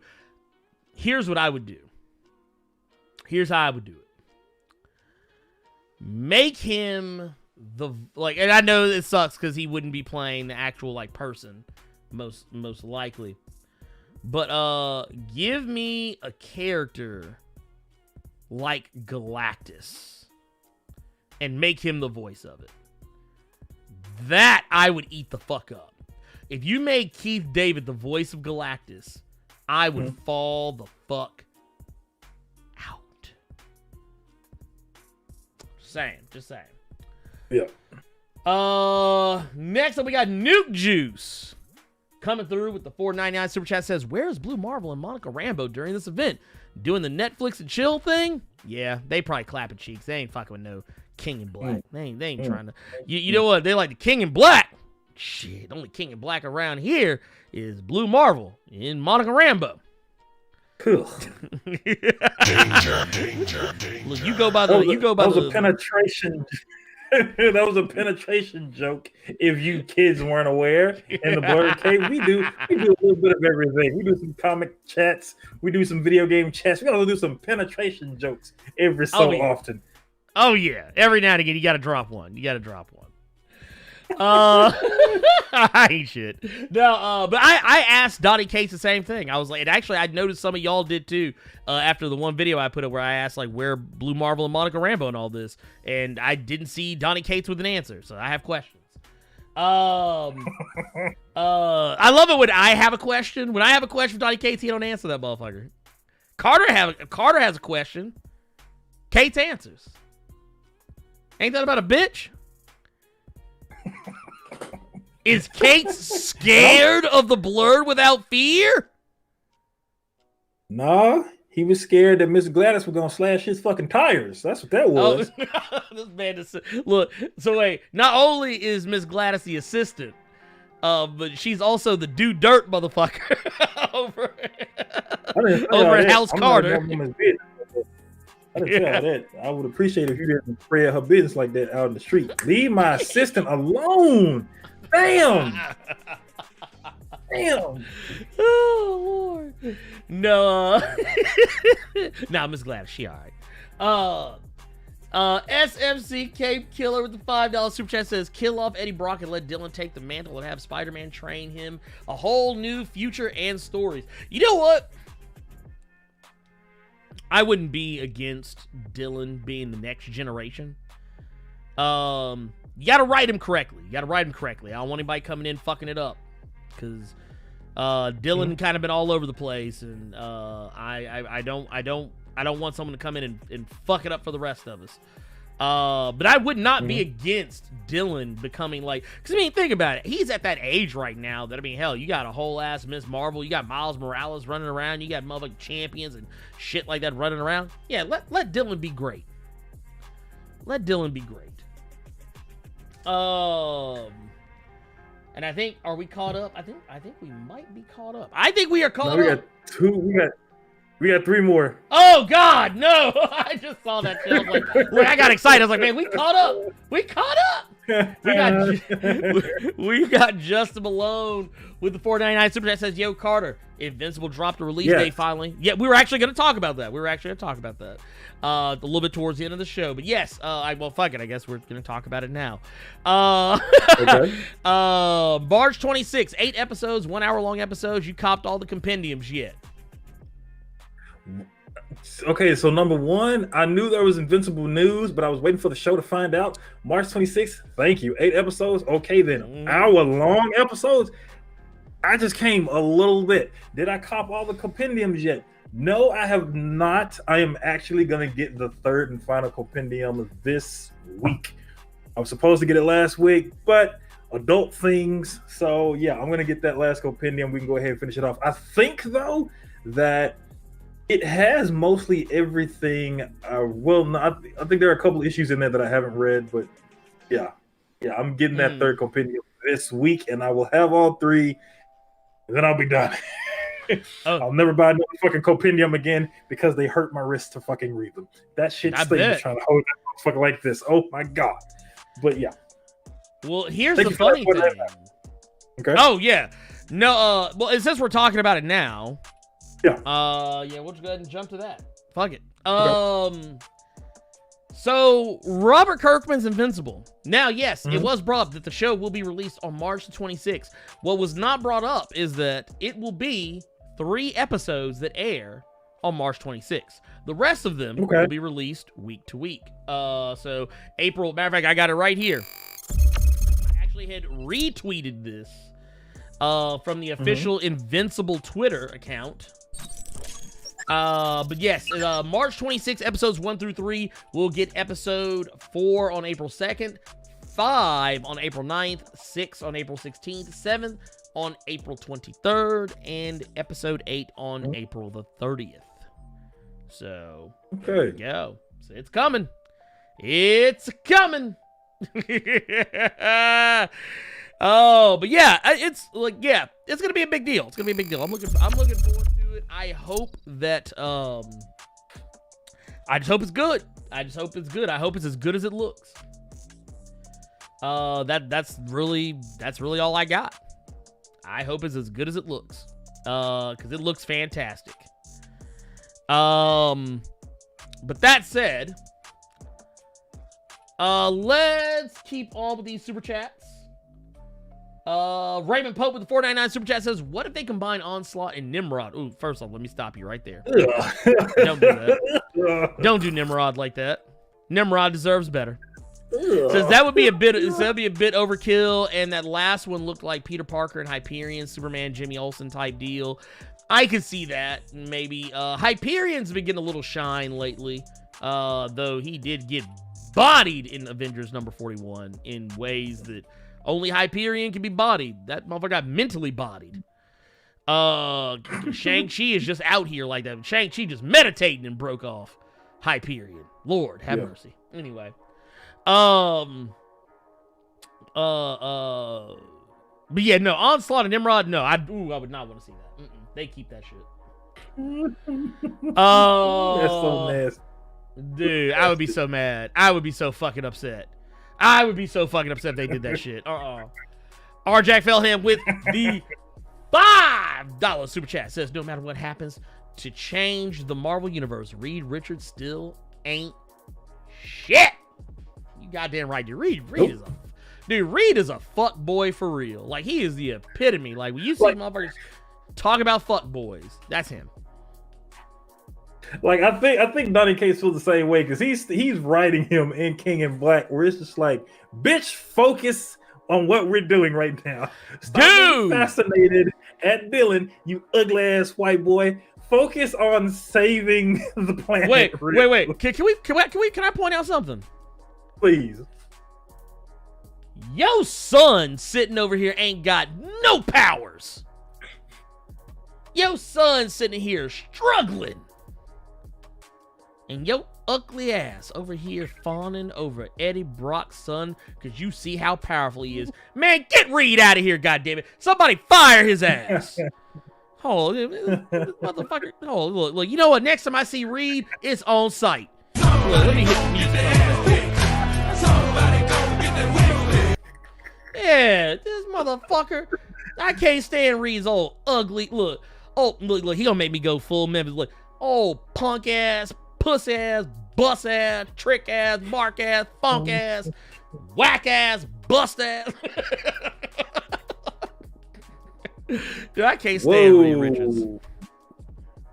Okay, what's so up? Real quick, I did not realize this, but we got a $5 super chat from your boy Ed Boy in the cut. Ed Boy. Oh shit! What we got? Wait, we get Invincible. Ooh. Oh, and King, dude, yes, dude, that's gonna be wild. I did not know that. That's gonna be wild. I did not know that. On the same day, dude. Hold up, you know what? They doing too much. I don't appreciate it. I don't appreciate. Yeah, you know hold what? on, wait. You know what? Nope. I'm good. Because I'm a huge fan of Invincible more than fucking kaiju movies. You know what? Yep. I'm good. I'm safe. You know what? But you know that motherfucker gonna be on HBO Max. Okay. Yeah, it's on HBO Max, so it's gonna be free. Well, I mean, if you got HBO Max, or if you have Waze. But yeah, dude, I'm gonna watch the fuck out that motherfucker because Lord knows I love me a Godzilla movie. Oh yeah. Dude, probably have to cut this shit out of the VOD, but anyway, point of the matter is, anyway, yeah, I'm actually have to cut it out of the VOD because I already got a notification about it. So it's gonna get cut out. Yeah. But that said, So like y'all gonna be like, dude, what? Why did it jump? Why did it jump? So yeah. Anyway, point of the matter is, let me see here. Let me see something real quick. Hold up. I can see the sweat. That boy, he finna die over there. Woo! But dude, I love this song. I fucking love this song. It's so amazing. But no, that was the Glory Gospel, the Glory Gospel group, and apparently that's not the only one they've ever done. They've actually done other ones, but the Evangelion one is the one they're most known. They're called the Glory Gospel Choir. Okay, as far as I'm aware, Cumberbatch Baptist Church, Praise It on the Mountain. All right, I'll look it up. But no, they actually look. I'm over here like the pastor. He is really patting his fucking head right now. Wow. I did. No. Anyway, point of the matter is, Evangelion. It's yeah. You just have to watch it. But damn, every time I hear that song, man, I get hype. I get hella hype. Just throwing that out there. Anyway, like no one will have context for what just happened when I go back and edit this out. All of it will be gone, mind you. Let's see here. Conway Bergdahl with the 999 super chat says Reed was in the room with every man in there, slept with his wife. Lord, you know what? Because you know Namor didn't hit his wife. I'm pretty sure Tony didn't hit his wife. Oh yeah, because I tell you right now, Franklin ain't Reed's son. That's Namor's boy.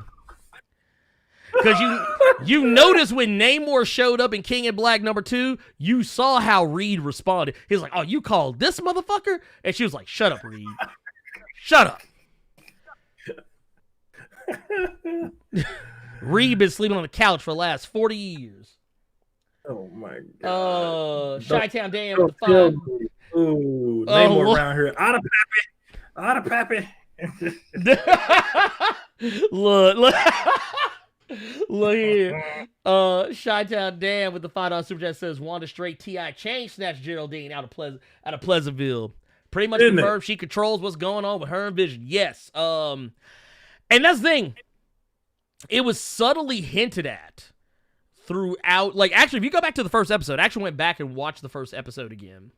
Okay. The part where Mr. Hart is choking, notice how nothing happened until Wanda said, do something. Notice how every time Wanda sees something that doesn't fit her narrative, something that she doesn't want to hear, she changes it. She did it in the third episode where Vision had a very less than, it wasn't a bad reaction to something she said, but notice that she didn't like it. Yeah.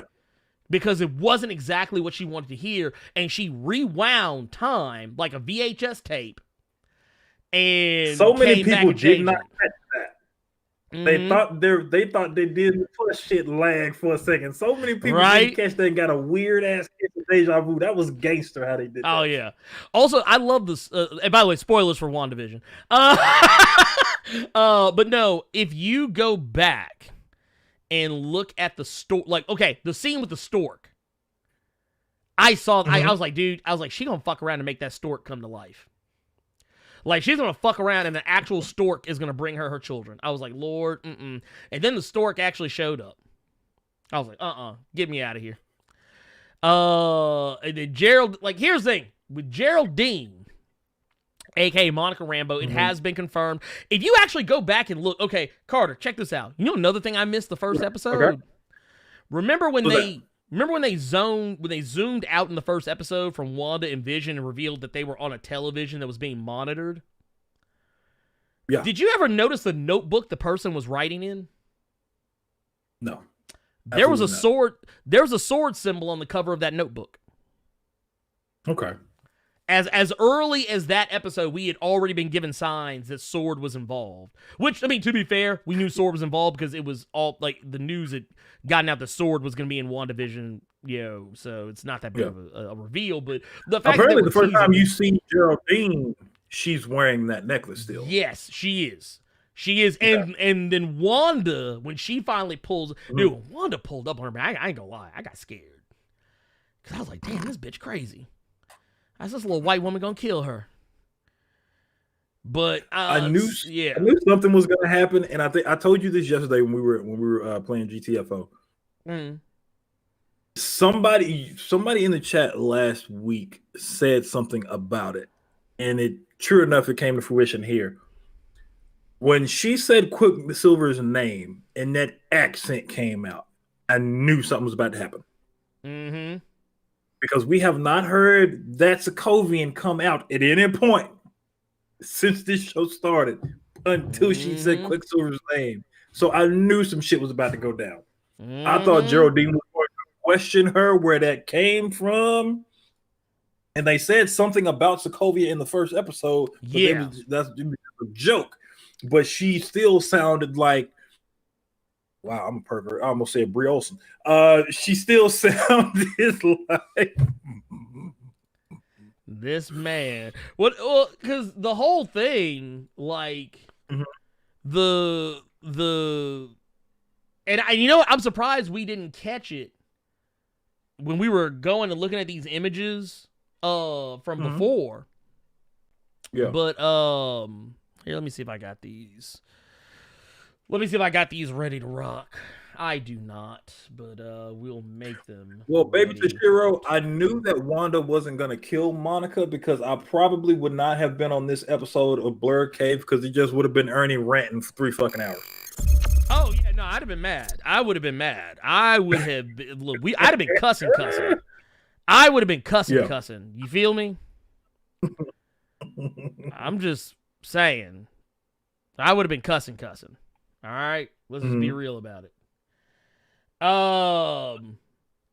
But yeah, if you look here, you can see the little, it's kind of hard to see because the image isn't 100% clear, but you can see the little sword symbol on her necklace. Okay. Right there.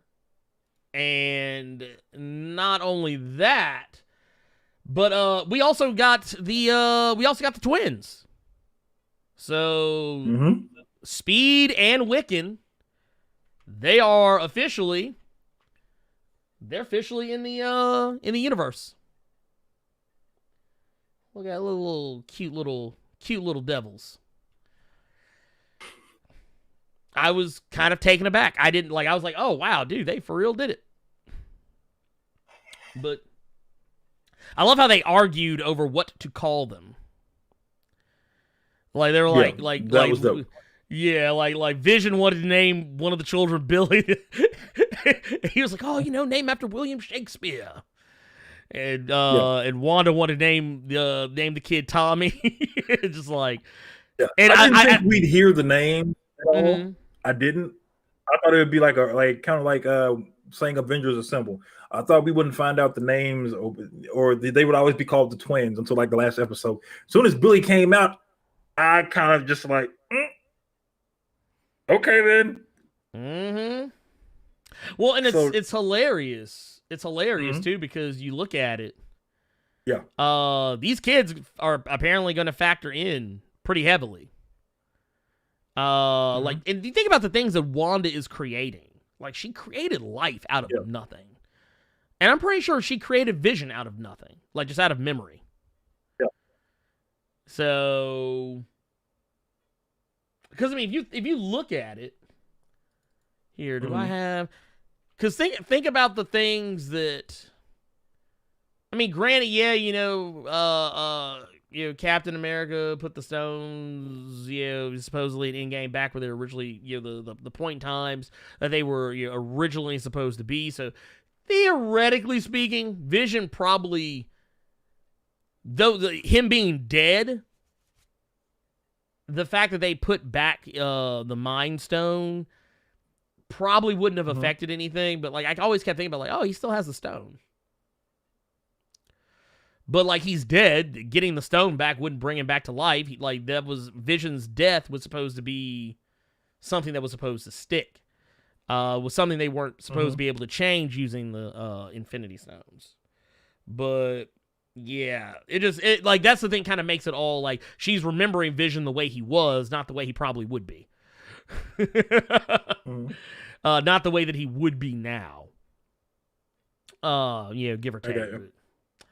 But yeah, I'm here for it. I'm ready. I'm ready for more because yeah, dude, they flung my girl Geraldine all the way the fuck up out of Westview. I was like, Lord.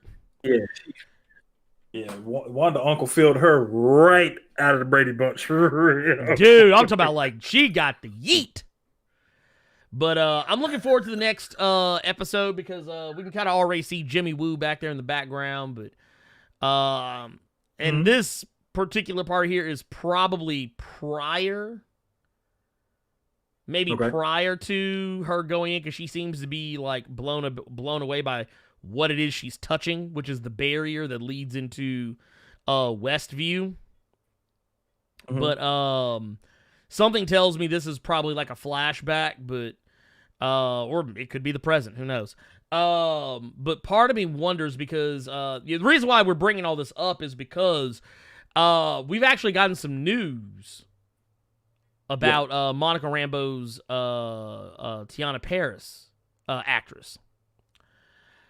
And now, as no surprise to anybody, and this is something I think we actually talked about. I actually talked to Carter about when we were talking about WandaVision before. Is that the actress Tiana Paris actually came out and said that she actually did study the actress. I think it was Akira Akaba.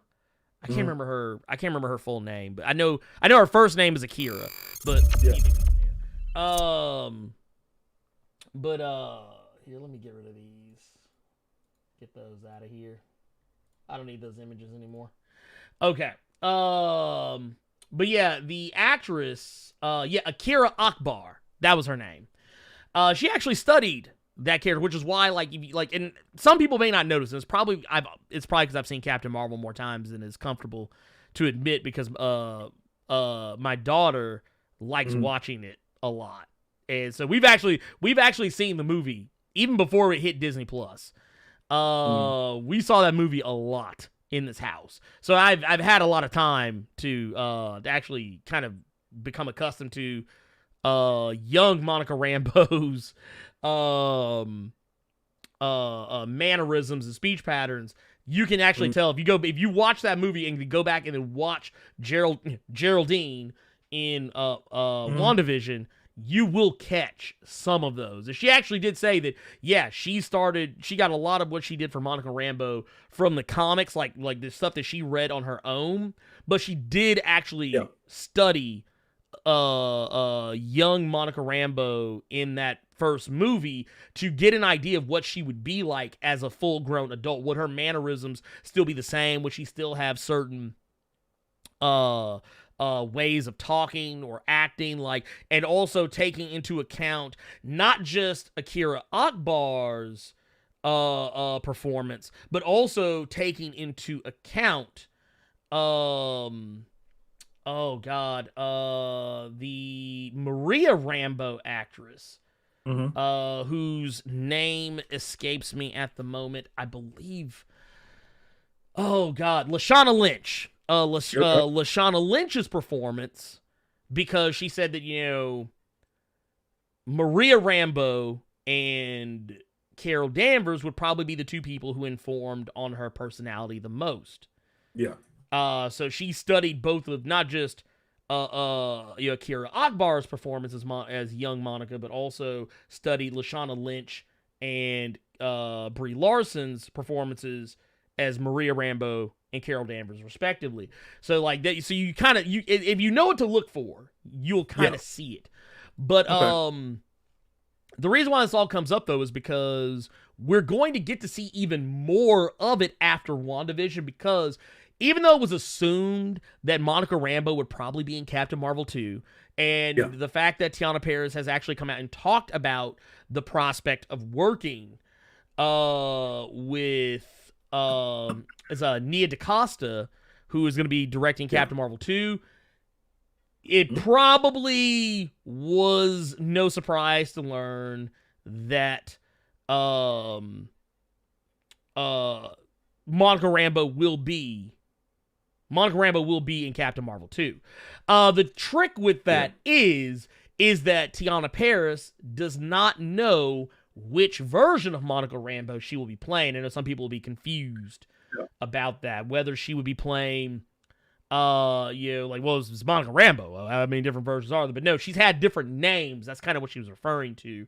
Is she going to be playing Photon or Pulsar or Spectrum or whatever? She even kind of muses about whether or not she will become Captain Marvel at some point in the MCU. But one of the things, one of the things she does actually bring up, this is an interview she had with Variety, where she actually says that Monica Rambeau has held many monikers over the decades, and I think they've all been really special in a very particular way. I don't know who, or I don't know how or who she will be in the MCU, because when I tell you, she changes names and she kicks butt in all of them. So I don't know who she will be in her superhero form, but I am excited by the thought of many of them. Which honestly, I think when you really get down to it, I think she'll just be Spectrum. I think the names, you know what I think is going to happen? Because this is the MCU, and we all know how the MCU operates. She will probably go through multiple name changes in one movie, like just kind of trying to figure out what her name should be, is what I think will actually end up happening. I don't think that they're going to do the thing where like, oh, well, one movie she's going to be Photon, next movie she's going to be Pulsar, next movie she's going to be Spectrum, so on and so forth. I think what will ultimately wind up happening, because this is the way that just makes the most sense, she, especially if you think about things from a Marvel Cinematic Universe perspective, she will probably spend in the a lot of the movie being like, ooh, what if my name was so-and-so? Or, hey, what about this name? Or what about that name? And then finally she'll land on the final name or whatever. But yeah, I'm here for it. I'm here for it. So that said, the idea of whether or not the idea of whether or not she would ultimately wind up being Captain Marvel, in the end, we don't know yet. But I do think she will eventually at some point take on that moniker, because and honestly, probably sooner than most people may think. Who knows? I mean, right now, the MCU is unclear and uncertain. So it's a lot to chew on. But I'm here for it. As long as I have Monica Rambeau in the MCU, I don't give a fuck. That's all I care about. I just want Monica Rambeau. Just put her fine ass out there in a movie. I don't give a shit which one. That said, we're gonna move on to next story. Okay. And actually, before we do, let's get these super chats out of the way. Because I was trying to complete a coherent thought before I read it. But Tubes1 says, a $5 super chat says, I think Monica might at least show up because in one of the tie-ins, Symbiote Spider-Man, she's there. Maybe Spidey will call her up. Yes. And yeah, I don't. What Tubes1 was talking about for King in Black, there is a tie-in. I think it was Symbiote Spider-Man number 2 and 3. But they were dealing with Kang or something. I don't remember. I read it and it quickly left my brain as fast as it came in. But Monica Rambeau was there and present and was doing some stuff. And it would be nice if they actually did call in. It's like, motherfucker, how do you not remember Monica Rambeau? You know what I'm saying? Only a white superhero could do that. Like, oh yeah, I do know Monica Rambeau. Like, Monica Rambeau, if I'm not mistaken, first appeared in a Spider-Man comic. It's like, how the fuck you not remember one of the most powerful motherfuckers in the history of motherfuckers? Right? Let me double check myself. But if I remember correctly, I think the first time I ever saw Monica Rambeau was in a Spider-Man comic, if I'm not mistaken. I'm actually going to go look it up right now. Yes. First appearance, Amazing Spider-Man Annual number 16 in 1982 of August of 1982, which was shortly before I was born. God, man, I feel old now. But yeah. Look, feel old as a motherfucker. Drell Bones with $10 super chat says Tony Stark has done worse, so Reed is decent compared to him. I'm not even adding the Civil War stuff he did, because what's the point? Every few years, Tony says or does something really grimy. Yeah, Tony ain't shit. Tony can go eat a dick. I don't like Tony Stark. I really don't. He's terrible. He's terrible. You know he's terrible. Don't even play.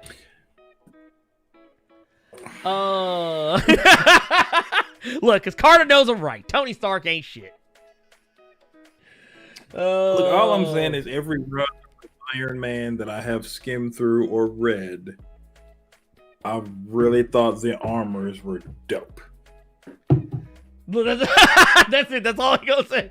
He makes dope armor. I'll give you that one. Ezekiel Telltale Harbor, the 499 super chat says, "Yo, Blerd was getting down without us. You love to see it when they started speaking Japanese. Lord, let me tell you something. Yeah.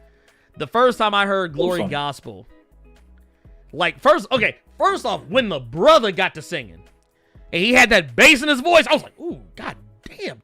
Look, them Japanese folks ain't never heard their language with that much soul in it. That's why, like, when they started singing, that's why the one dude was just like, that's why. Yeah. Motherfucker was lost. He was like, Lord, And then the one lady, she was sitting there, she was like, yeah. Then next year, you know, by the time they got about like a quarter of the way to it, the mother was like, yeah. Ooh, god damn. Lord, look, right? I bet you they went and got a pot of neck bones and some collard greens with some hot water cornbread immediately after. How much you want to bet? Look, that's right. I said it. LJ Brown with the £5 says, sorry I missed most of the show. Ernie Carter, aka Herb from WandaVision. Lord, see, now you said it. You just said it. Let the next time Carter say, yeah, man, just put a picture up, I'm gonna be like, all right, Herb. So what movies are you excited to see this year? You know what? Let's take a look at the list. I want to take a quick look at the let's see, movies coming out in 2021. You know what? I think the main one for me, because I didn't realize it was going to get put on HBO Max until I saw the little teaser, little reel they did, the Suicide Squad. Yes. I'm interested in that one. For sure. Yes. I tell you what, this is going to be a weird one. Okay. Because the one I'm actually the most looking forward to is because it's so different from everything else is Spiral. From the Book of Saw. Chris Rock. Yeah, the Chris Rock Saw movie. Yeah, I'm actually really because the thing is, one, don't know anything about it.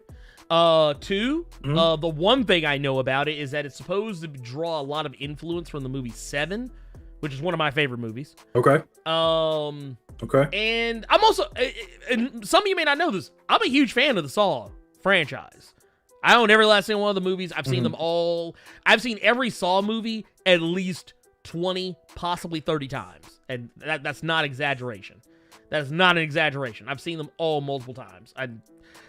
I like them. And sometimes I'll admit they get dumb.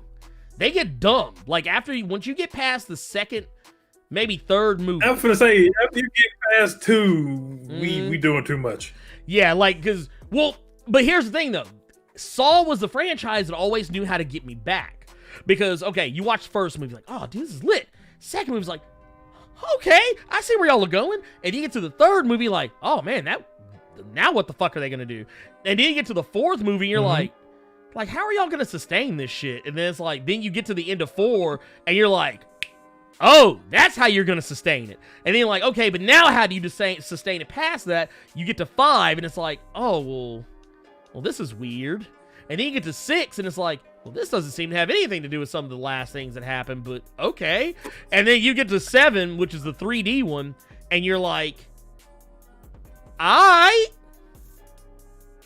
this is full on jump the shark. And then they came out, they had an 8th movie that was just simply called Jigsaw. Which I actually like Jigsaw. I thought Jigsaw was actually really good because I was like, okay, now we're getting somewhere. Now y'all are getting back to the grassroots. You're getting away from Jigsaw so much, and you're focusing on a new character who is just going by the same name. Okay, cool. Let's go. I like it. The mantle has been passed. Let's move on. But then nothing after that. And then we got this movie announced, and I was like, okay, well, maybe we can make, because I didn't think about this. Okay, so when Saw 3D came out, you know what year it was when Saw 3D came out? No. It was 2010. 2010. Okay, that sounds about right. Do you know we when were just Jigsaw... having a fucking conversation about, yeah. Like 3D TVs and all that other bullshit. So yeah, that sounds about right. Yeah, it was 2010. Do you know when Jigsaw came out? They waited 8 years. That, like, a lot of people don't think about that. Yeah, it was 2017. 2017 is when the movie came out. I feel like they started coming out one after another, though. Damn. They waited. They actually, and here's the thing. They waited, and they baked in the wait into the plot, saying that, oh, well, Jigsaw's been dead for XYZ amount of years. And I was like, oh, wow, it's been that long. And then I went back and looked, and I was like, oh, it's actually been about that long since the Saw movie came out. And then now we're moving on to Spiral, and Spiral takes place after all that other shit has happened already. Like, it's basically like, oh, well, this motherfucker's been dead for a long time, so... Yeah, whatever. But yeah, it is what it is. Like I said, I totally get, though. When people tell me Saw is a ridiculous series, I will agree with you. But goddamn it, I enjoy watching it. It's a ridiculous series after 2. Well, yeah, because 2... the first one was fantastic. That was a thriller. I love the first one. That was a thriller with an ending nobody saw coming. And then slowly every movie started getting away from that. Creek Evil, Promising Young Woman was a mind fuck. Yes, it was. Yes. Promising Young Woman. Yeah. Matter of fact, I watched that one without my wife. My wife really wants to see that. So we're probably going to go back and rewatch that one. I kind of just, when I watch it, I'm really just going to kind of sit there and watch her face.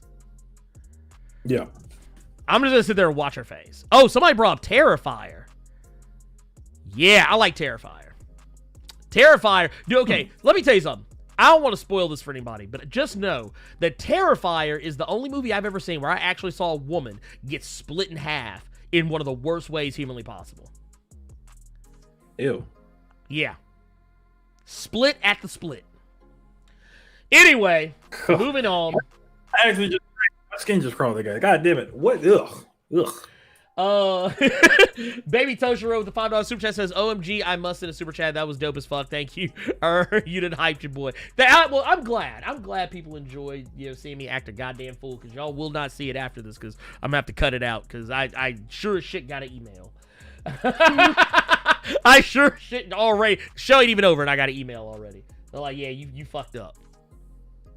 Brother Beige with the $5 super chat says the butterflies in WandaVision may also hint to Doctor Strange once in his universe trip, and again when he turned Thanos' black hole into butterflies. Yes, that is true. Yeah, because he had they had the crazy butterfly thing going on in both of those movies, which I think so. Part of me kind of wonders if we actually will see Doctor Strange just pull up in a surprise cameo. I'd be down for that. Mm-hmm. I would be very down for that. And then we got Jarrell Boza with the $10 super chat says, since we talking about giant robot suits, which was the better movie, Robot Jocks or Robot Wars? Old school 80s and early 90s films. Okay. Carter, do you remember Robot Jocks? Nope. Okay, so here, let me help you out here. I was actually YouTubing it right then just to kind of remind myself. Robot Wars sounds familiar. Yes, Robot Wars, I forgot. Yeah, Robot Wars was a TV, it was the TV show. That was the TV show. Where the people had the robots, they'd have them face off against each other. Robot Jocks was a movie about this future society where basically they were different like warring nations, and instead of having like a war, they would basically have a pilot in a giant mech suit fight another pilot in a giant mech suit. It was crazy. It was crazy. It's Mech Warrior. Yeah, pretty much. Pretty much. Okay. And I haven't seen. I'm looking at it now. This is pretty nasty. Oh yeah, dude. It was, dude. It was legit though. It was actually legit because if I remember correctly, there was a lot of, like, honestly, when people say, dude, why haven't they made like an American Gundam movie? This was about as close as you were gonna get. Because this came out in 1989. Yeah, I got Pacific Rim. Be satisfied. I wouldn't, but Lord, this man, this man out of pocket. This man's out of pocket, y'all. But yeah, you can kind of see it right here for those if you're curious. Here, I'll pull up a little image. You can kind of see what I'm talking about. But yeah, this is I think the last fight in the movie because they actually fight each other twice, if I'm not mistaken. But the main antagonist and the main protagonist. But yeah, they had giant. I'm watching this scene from Robot Jocks right now, and apparently this one robot is losing because he's shooting with a green laser, but the green laser apparently is cheap. Why y'all hate no green? Damn. Why the green laser got to be cheap laser? I like green. That's one of my favorite colors. Look, it's crazy. It's crazy. Like you just kind of have to. You kind of just have to be there. Like I saw it as a kid. I think I saw it on like HBO or Cinemax or something like that way back in the day. But it's good shit. It is. It's a legitimately good film. Legitimately good film. They're wearing COVID masks. They are. Also, did you know, Carter? Did you know that back in the day when Akira came out, they not only predicted the Olympics would be in Japan in 2020, they also predicted COVID. Oh, wow. If you go back and look, it actually, they predicted COVID. They talk about a pandemic that's going on in 2020. Well, will I lose my black card if I say that I've seen Akira once? Now, it was kind of boring. Okay. I totally get it. Akira is not the most like lights out movie. It's a well, okay. For one, it's a long movie. If I remember, I'm trying to remember what's the runtime on Akira. Akira runtime. I didn't. Okay, it's about 2 hours and 6 minutes. That's actually kind of long for an anime. I didn't see Akira until a few years ago. Okay. So yeah, I think I saw it when I was like 12. Okay, see, maybe that's what it was because I used to always hear about all these different animes and cartoons taking stuff from Akira, and I never knew what it was. But I remember watching it recently. I'm just like, why does this kid look so much like Vegeta? Why does he have a nasty arm? Like I didn't. Well, it's the motorcycle. Yeah, actually, that motorcycle you can buy in Cyberpunk. There's a bike in Cyberpunk 2077 that is the bike that Canada has. You kind of got me excited because you paused when you said you could buy that motorcycle, and I was gonna Google how much that bitch was because I'll ride around LA in it, and then you said Cyberpunk, so you're an asshole. I'm sorry. Actually, I'm sure someone's built that motorcycle. But no, Akira. Here's the thing, though. I know some people. Your mileage with Akira will vary. That's fine. But the thing with Akira is that honestly, if Akira didn't exist, a lot of the shit that we know of as Cyberpunk wouldn't exist because a lot of it pulls from Akira. Like a good chunk of it. You wouldn't have it. So, I mean, it is what it is, but the thing is, and I will say also a lot like WandaVision, it is not a movie that is for, like, if you go to Akira thinking it's going to be your prototypical anime, like, case in point, I like to use movies like Paprika, as an example. Not a lights out action movie. It's a think piece. It's a commentary.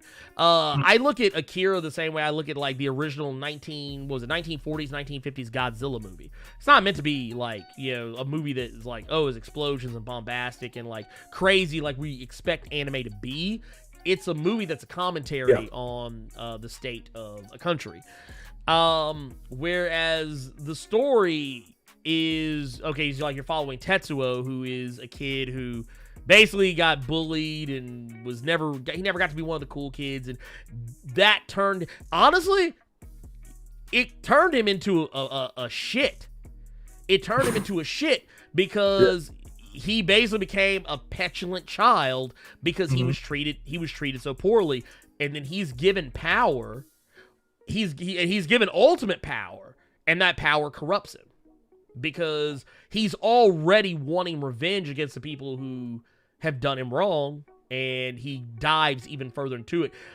Probably the main issue I think people probably have with Akira, like some people will say it's boring, but the thing about Akira is this.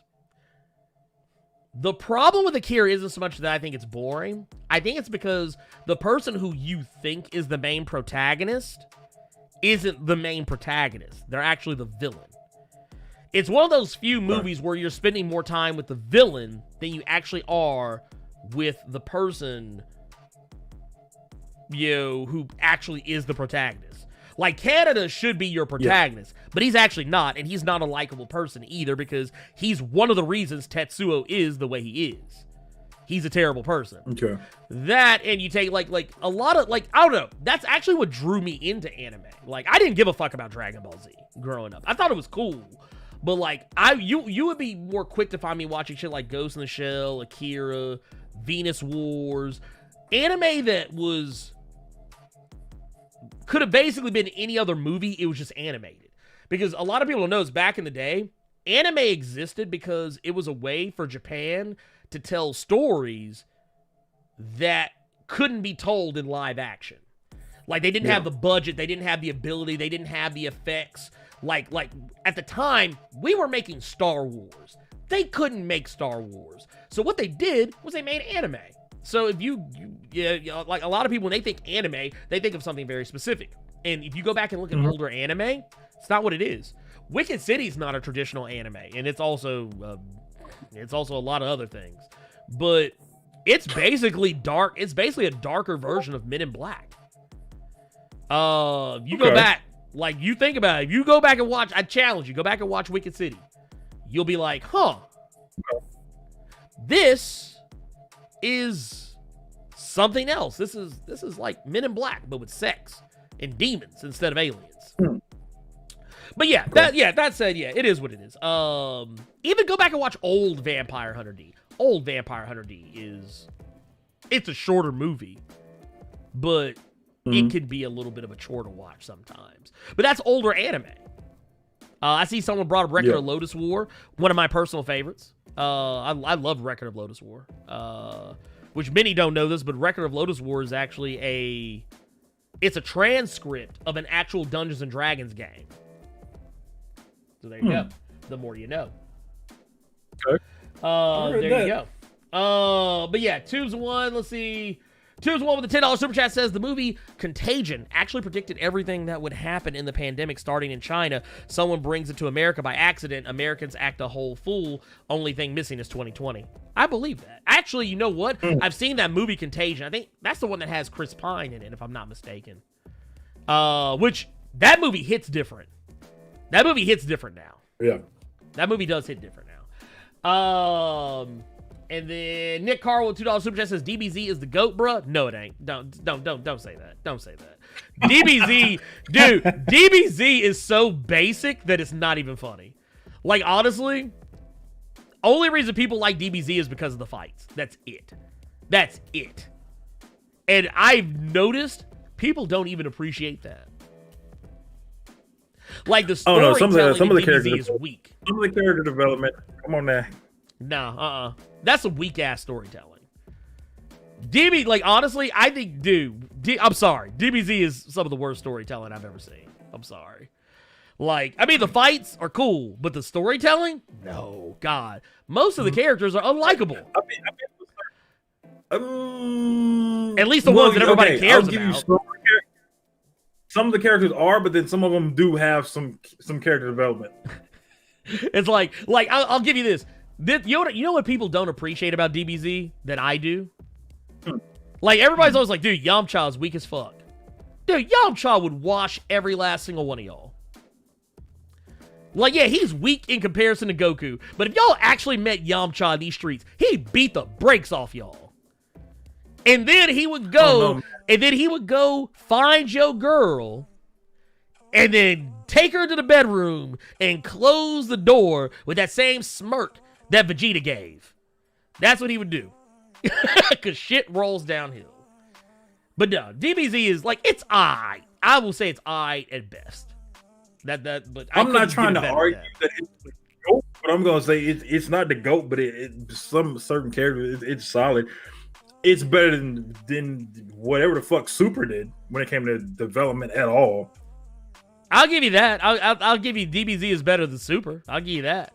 But I mean, the thing is, DBZ is such a contrived show because honestly, and actually DBZ is everything I think is wrong with anime as a whole, as it stands. Okay. Because it's drawn out. It is drawn. Mm-hmm. Let's. I want to look something up. Let's see how many episodes of DBZ are there. Okay. DBZ consists of 291 episodes, 13 movies, 2 television specials, and 1 lost movie.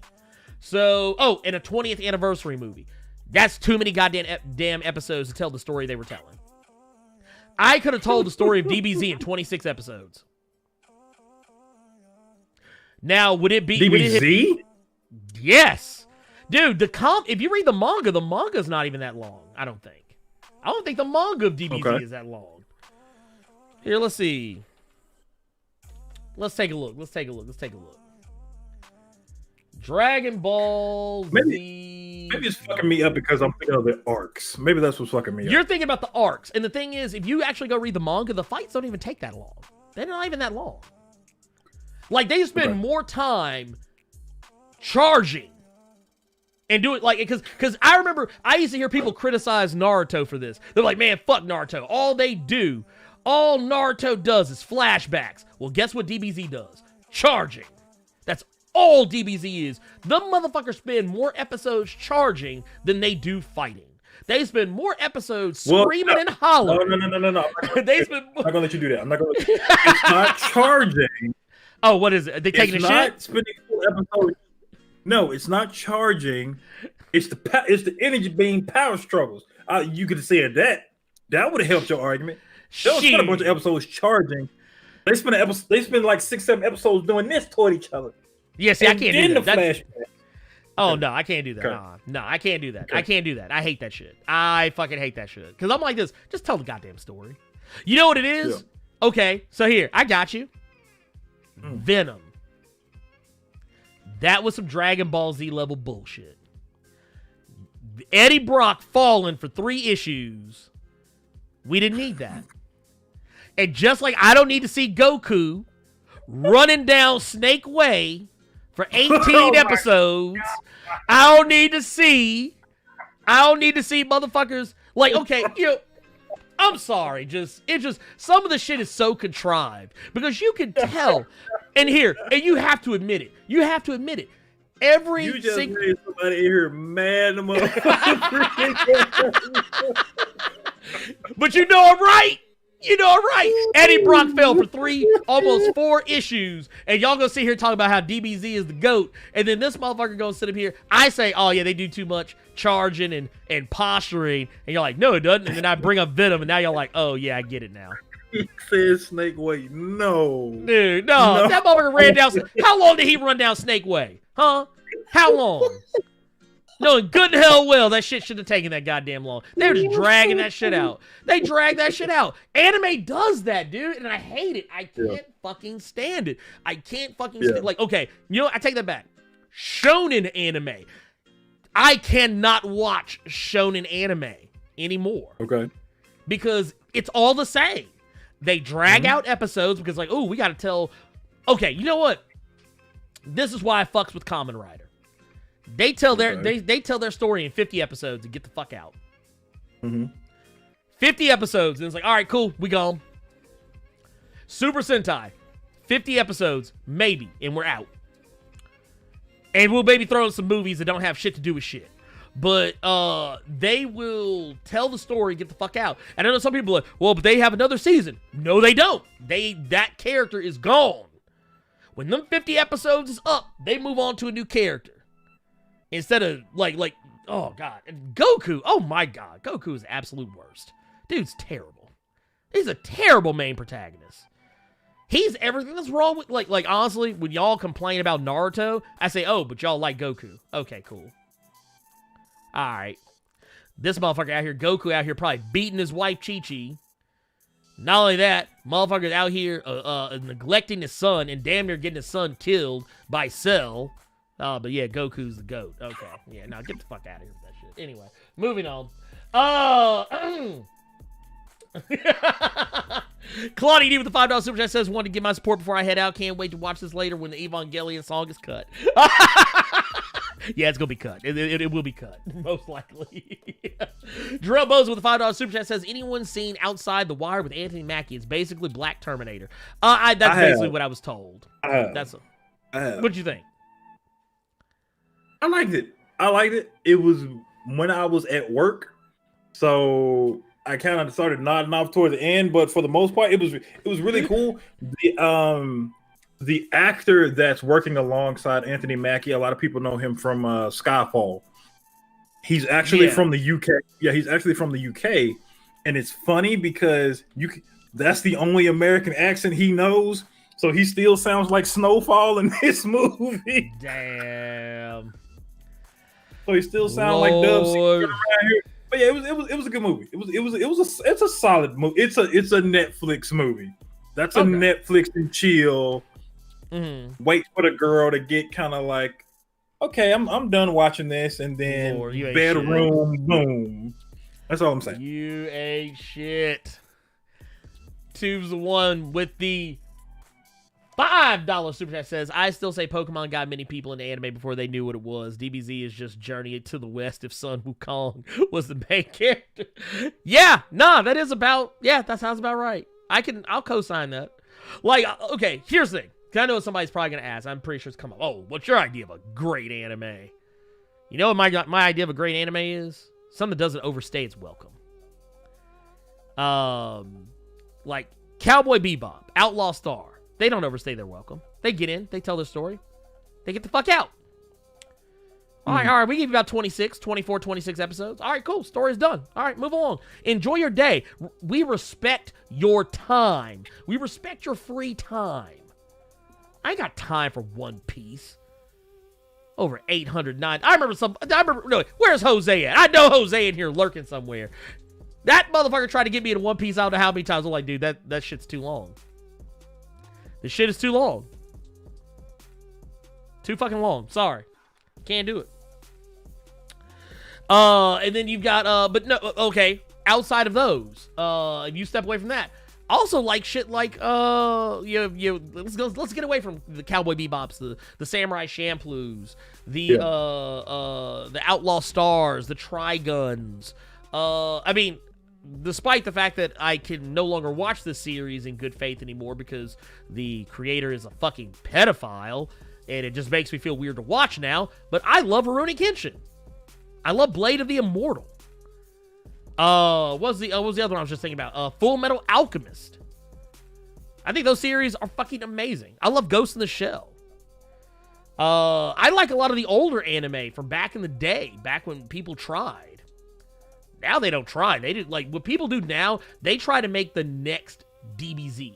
They try to make the next, like, all these animes that come out, they're basically trying to be the next Naruto, the next DBZ, the next One Piece. They're not trying to tell any original stories. Hell, half of them, I can usually tell how they're going to end out before I even really get to watching them good. I'm like, okay, I see where this is going. That's why I stopped watching Food Wars. I was like, oh, this is cute. And the next day of Food Wars, like, oh, okay, he's one of those protagonists. He's the guy that's automatically good at everything. Until he's not. And then he becomes good at everything again. You're basically the Flash on the CW. You're the fastest man alive until you're no longer the fastest man alive, and then you become the fastest man alive again. Cool. I've seen this before. I liked One Punch Man. You're not basic for liking Attack on Titan. I think Attack on Titan has merit. It ain't for me. Attack on Titan got a little too much for me. Sorry. Demon Slayer, I've heard good things about. Well, here's the thing. So I saw Warren Rich say Outlaw Star is Cowboy Bebop light. Here's the thing. Originally, Cowboy Bebop and Trigun and Outlaw Star were originally intended to be a part of the same universe. That's why they're similar. But the thing is, Outlaw Star just leans in more heavily into more futuristic and spacefaring affairs. Outlaw Star has more in common with Farscape than anything else, whereas Cowboy Bebop is more like Firefly, if that makes any sense. Okay. Those of you who watched those TV shows Farscape and Firefly when they were on, you'll know what I'm talking about. I would even say Trigun is more of a Firefly type show than Cowboy Bebop is, but neither here nor there. I don't want to say that. I don't want to say that because Trigun had a shitty ending. I don't want to say that. Well, yes, it did have a shitty ending, but honestly, a lot of anime tend to end on weird notes. Because it's the journey. You're not prepared for where the journey is going. Because honestly, these guys don't even know half the time where the shit's going to go. That's why Death Note ended the way it did. Yeah. Death Note actually went a few. I'd actually say Death Note went about 10 episodes too long. What you mean episodes? What do you mean though? It was only a Netflix movie. No, no, you're talking. The Netflix movie was pretty good. No, it wasn't. Hush your mouth. Hush, demon. Ezekiel with Telltale Heart says, what about One Piece? Character development story is all worth it. Long, yes, but an overall great story. See, I tell you what, Ezekiel, I will let you tell me the story of One Piece. I'm not watching it. I ain't got that kind of time. But thank you for that $4.99 super chat. Fuck One Piece. If you can't tell your story here's the thing. Here, I want to pull up something.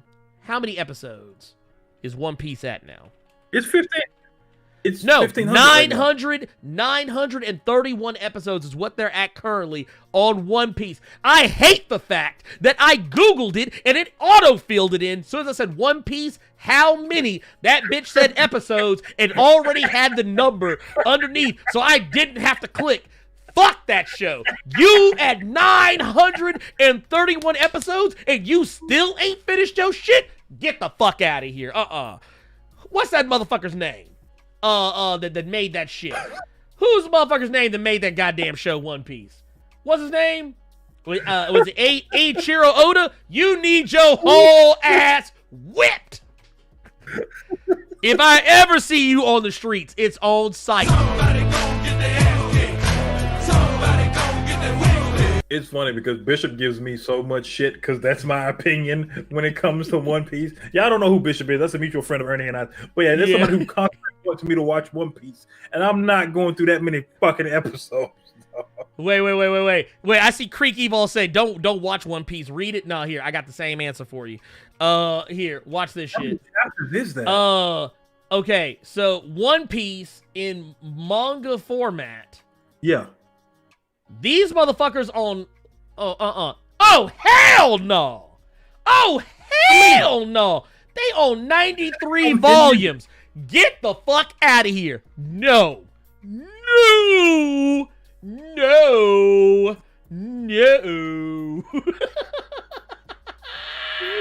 Y'all a goddamn lie. I ain't doing it. No, I'm not. How many chapters is this? How many chapters? Dude, get the fuck out of here. Get the fuck out of here. How many is it? 8? Okay, so the way they do issues, like single issues of One Piece, the manga, they don't call them issues, they call them chapters. They are on chapter 1000. Yeah. Oh wait, no. 1001. Get the fuck out of here. No. I'd rather watch it at this point. I'd rather watch it. And you know what? You could give me the Fox 4 Kids dub. I'd rather watch that. here's the thing about that. I didn't know that different companies did different dubs. So many people, when they bring up One Piece to me, I always tell them the only interesting person in that anime is the chef dude that's always eating lollipops. And so many people gave shit on me because I watched the 4Kids version. I didn't realize the motherfucker wasn't eating lollipops or Tootsie Roll Pops. He was smoking a bud. I didn't know that. Well, but here's the thing. Yeah, he was smoking a joint. Well, here's the fucked up part. Here's the fuckk up part about all this. Because I see some of y'all talking about, oh, well, dude, you read this. You read that. Here's the thing, though. I have probably read more than 1,000 issues of X-Men in my lifetime. But you know how I did that? Over my lifetime. Since I was a kid. That was over the span of 20, almost 30 years. That went over the span of a weekend. I got that kind of time. You have a $5.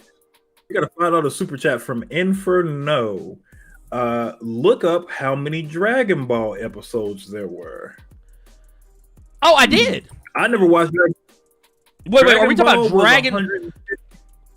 Yeah, Dragon Ball. Yeah, just Dragon Ball. Yeah, it's 153. Because DBZ was 200 something. Dragon 291. Ball was 153 episodes, 3 movies, and 1 10th anniversary movie. Dragon Ball Z was 291 episodes. Yeah. 13 movies, 2 TV specials, 1 lost movie comprised from an obscure full motion video game and a 20th anniversary movie. And here's the thing. That's still like 900. Jesus Christ. No, Hell, I'll throw you one better. Naruto had less episodes. Naruto had less episodes than One Piece. It ended all kind of fucked up, but still. Because hell, Naruto Shippuden had exactly 500 episodes. Wait, what? Shippuden had 500 episodes? Shippuden. I didn't know it was that long. There were 220 in the original series. Like the regular Naruto series had 220 episodes, of which you only had to watch 100 or so. Okay. And then there's 500 in Shippuden, but the thing about Shippuden is you only really have to watch about roughly 2/3 of them, if that. Maybe even half. I'm probably being too generous when I say 2/3.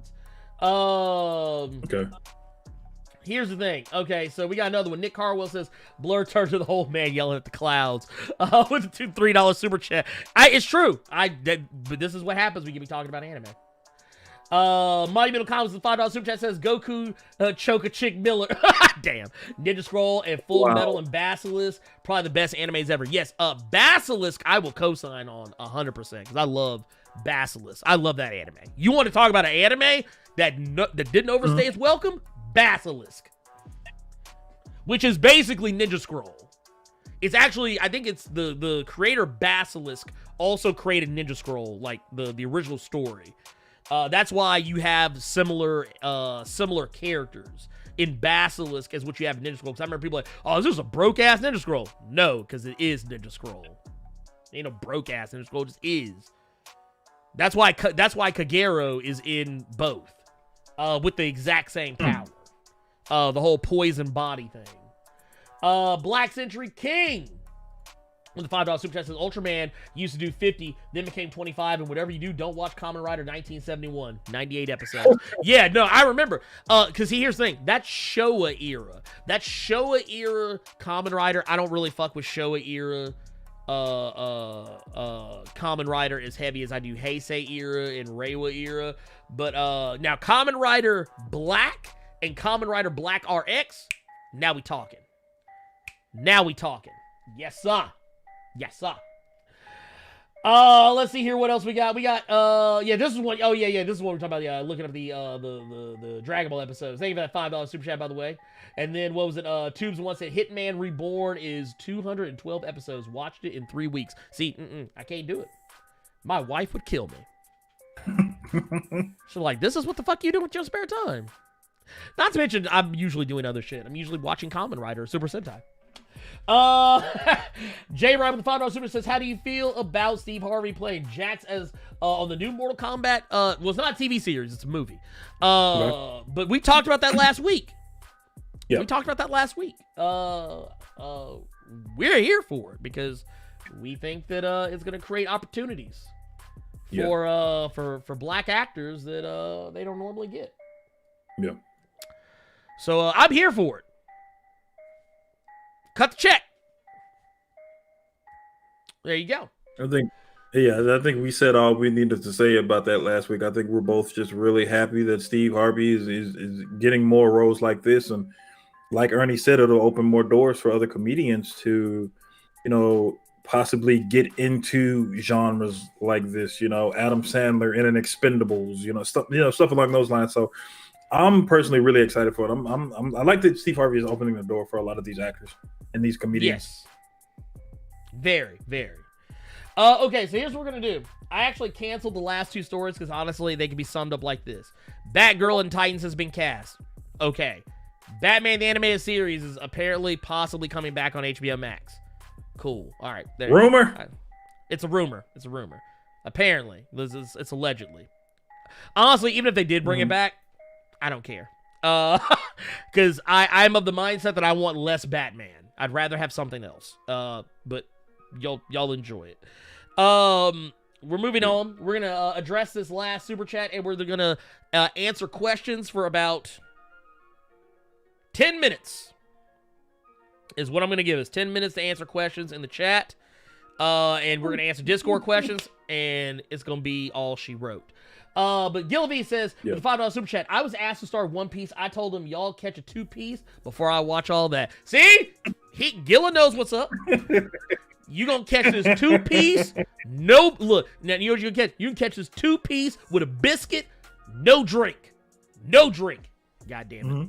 Because it's gonna be the Popeyes biscuits. Your ass will choke to death.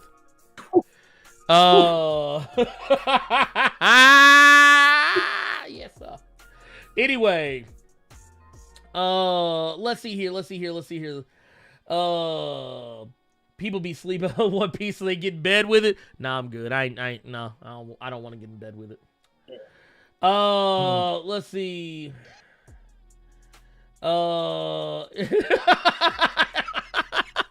Sheep Putin. I like that. Carter, he did that on purpose. Let's see. That's the fucking name of it. Naruto Shippuden. Sheep Putin, Lord. That's the fucking name of it. Let's see here. Play Like Z says, do you like Kamen Rider Dragon Knight? Okay, so for Claro, Kamen Rider Dragon Knight is the American adaptation of Kamen Rider Ryuki, which I love. I actually love Dragon Knight. I thought they did a good job adapting Kamen Rider Ryuki to American audiences. It even won some Emmys, which is just crazy to me to think about. It won daytime Emmys. But the problem with Kamen Rider Dragon Knight does not lie so much in the show. It lies in the show that came before it, because people saw Masked Rider, and if you saw Masked Rider, which is actually what Kamen Rider translates to, as Masked Rider. But people saw Masked Rider, saw how garbage that show was, and when they found out that Kamen Rider Dragon Knight was a thing, they probably went and did a quick, what was it? Probably did because at the time, Google wasn't as big as it was. Probably did an Ask Jeeves search or Yahoo search, and you found out, oh, wait, this is tied to Masked Rider? No, hard pass. But if you actually watch the show was actually decent. It was actually a very decent show. I prefer Ryuki if I'm going to watch anything. But I think that they did as good a job as you could have possibly done at the time with Dragon Knight. Yeah. So there's that. Let's see here. What would you think? Was a wait? What'd you see? Wow, that's a you question. Oh, from DJ Lionheart. Are you going to give the CW Superman show a chance? No. He said give it a chance, man. No, I'm not. No. No. I see it right here. Yeah. That would no, I'm not. No, I have no interest in watching that show at all. No, thank you. But yes, Creaky Vol says, what would you think of a Hyperion series where all the different Hyperions that Marvel has ever done duke it out until only one definitive Hyperion remains? Kind of like that Jet Li movie, the one. I would actually like that because there are too many Hyperions, I feel like. I feel like every time Hyperion shows up, it's a different one. And it's like not like the one that came before, but it kind of is, but kind of isn't. It's like we had a multiverse of Superman running around. Wait. I think that's what it was, if I remember Hickman's Thor, or not his Thor, excuse me, his Avengers. And then I was also reading the Hyperion standalone series that came out a couple years back, which was actually really good. But yeah, they're all from like different universes that get stuck in current Marvel. So some are crazy, some are good, and now we're at the point where they're all just douchebags, apparently. But now they're just the Justice League of America, so I don't know what the fuck's happening with that. I saw a question, from LJ Brown. I got a question for Ernie and Carter.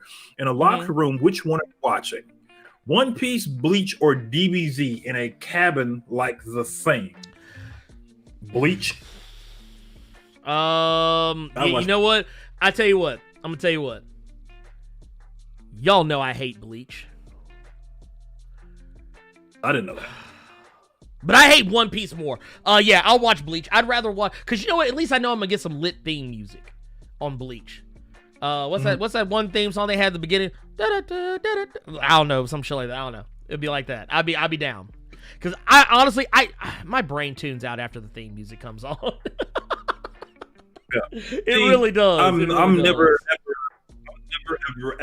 ever sitting through fucking One Piece.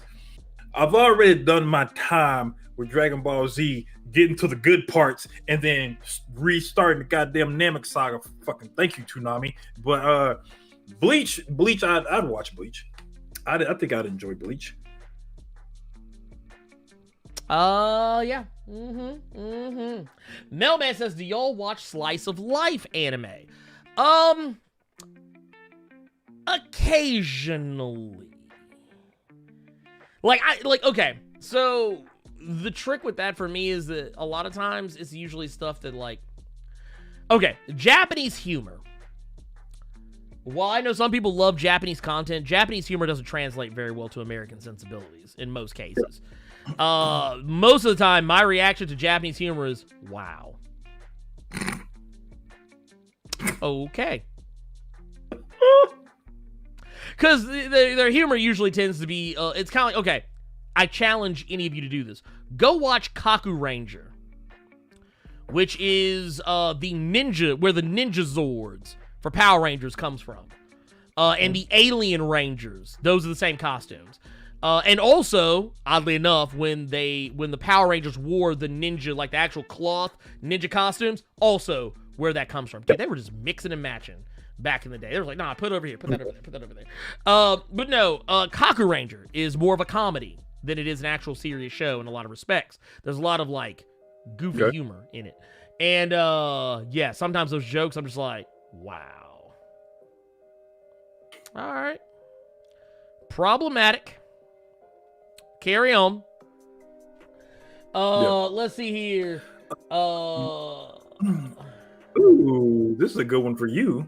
What's that? What do you think of Storm starting a branch of the X-Men in Wakanda? Yeah, I'd be down for that. I'd be down for that. Especially considering what happened with Ten of Swords. That would be fucking dope. Well, another reason why I think they should do it is because Wakanda, a lot of people don't talk about this, and actually I will be talking about this in a video very soon. Wakanda actually has issues with mutants. Wakanda has been real problematic towards mutants. Gentle and Storm both being prime candidates. Gentle probably more so than Storm. Gentle got done dirty as fuck. Though it had a lot to do with his heritage, his parentage, more than anything else, but they also hated him for being a mutant.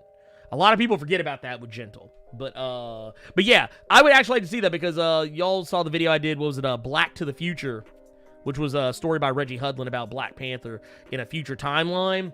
In the future, Wakanda does become, or can potentially become, more open to mutants. And I think in that storyline, because T'Challa and Storm were still married, they had children, and therefore they had a school. They had an Xavier's Institute over there, like a Wakanda chapter of that institute. So that was pretty cool. What's another one? Who would you cast as Static? Personally, I say Jason Jasper, Tavian from Black Lightning. You know what? Honestly, I think I did this in a video. Okay. And I don't remember the kid's name because I've slept since then. But I could see Tavian. I can see Tavian. I don't know. Man, you know what? Honestly, okay, yeah, fuck it. I'm just gonna do it.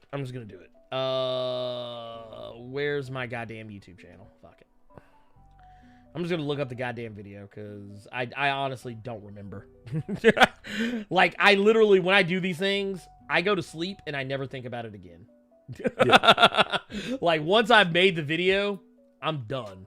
Like, I don't have a single solitary thought towards the thing after that. I move on with my life and carry on. But someone wants to pay us $1 an episode to watch 50 episodes of One Piece. Lord, y'all is kidding me. You have... Oh! I remember now. Okay, so...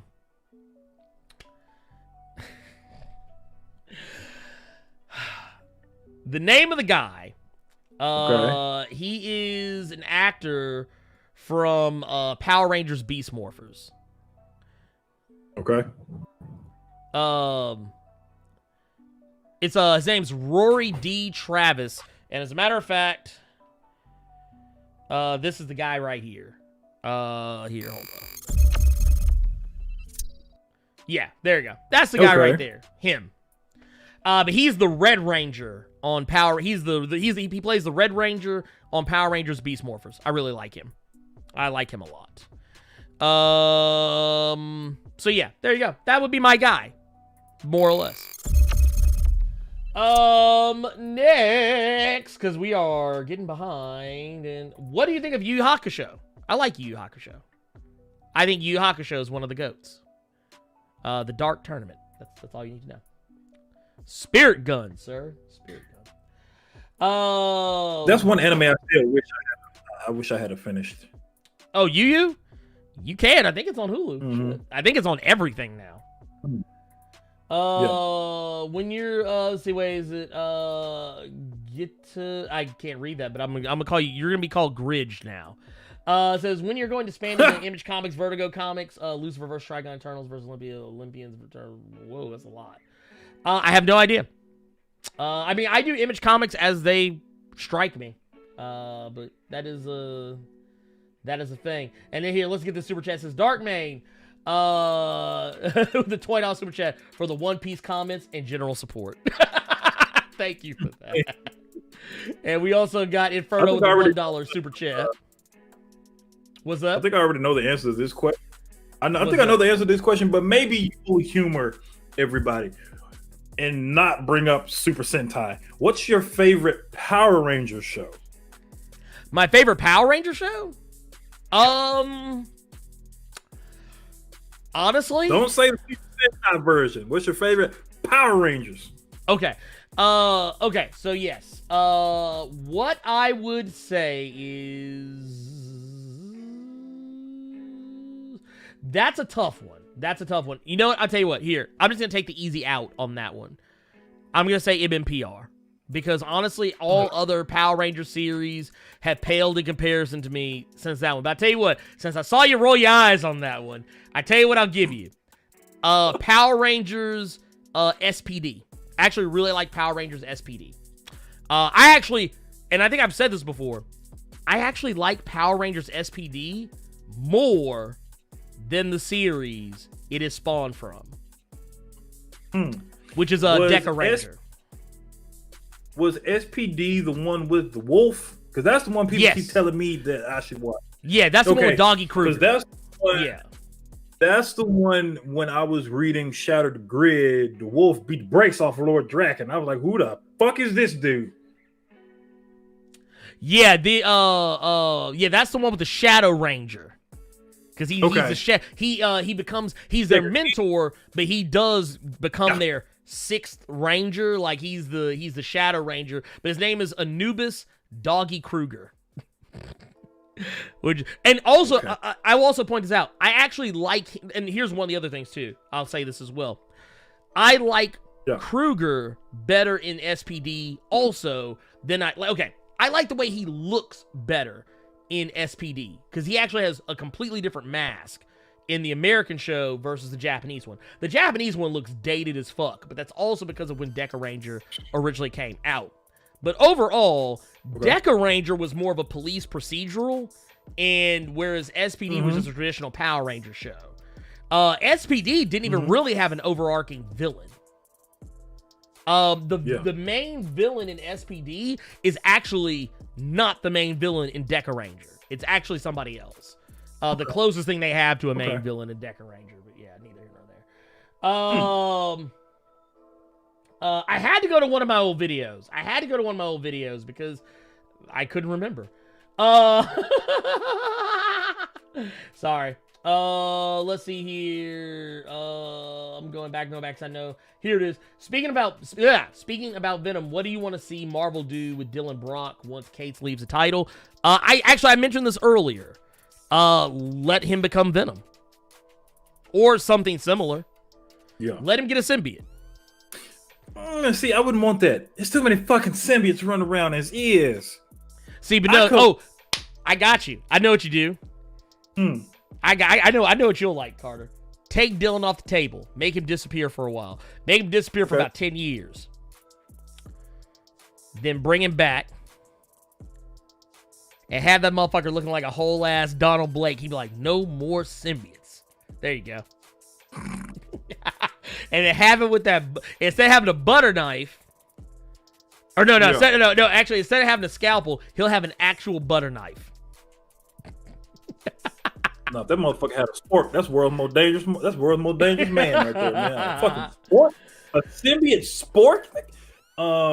There's too many symbiotes running around, dude. I didn't realize Andy from the Remender and Bond run of Agent Venom. I didn't realize she was scoring now until I read that fucking tie-in. Yeah, she's around. She's and she still has the hell mark. Oh wow. Oh, and to fucking answer your question, play like Z. Favorite Power Rangers, Zeo, only because Jason came back. I thought that was gangster, and plus I just thought it was funny. He was beating motherfuckers with a stick with a big ass Z on it. And you did. What about the theme song? I did like Zeo, go, da, da, da, da, da, da, stronger than before. Go, I think Zeo.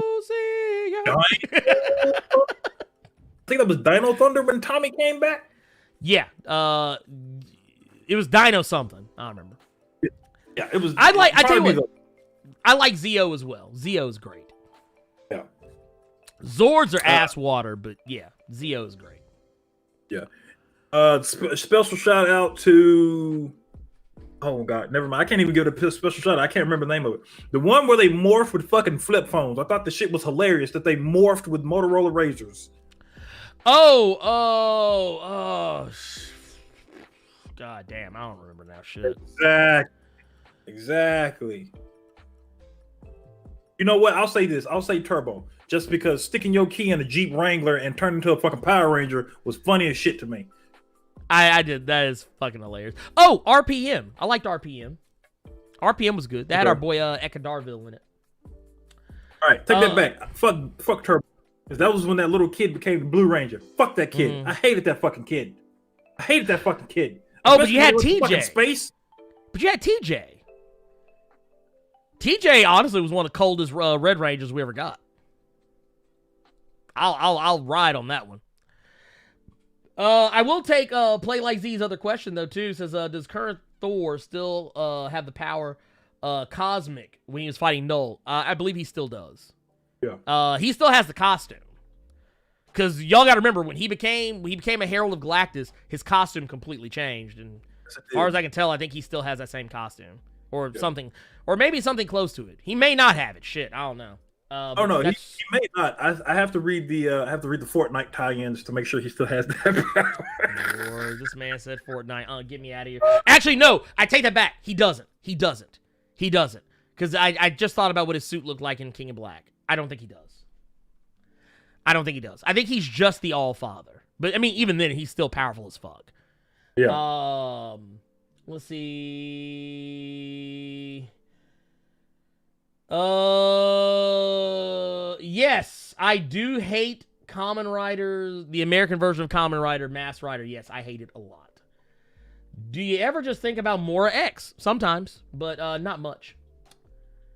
Wait. Someone said, wait. If we watched every One Piece episode at $1 an episode, it'd be $1,000 and counting. See, that's the thing though. But One Piece ain't ever gonna end, so I ain't never gonna collect.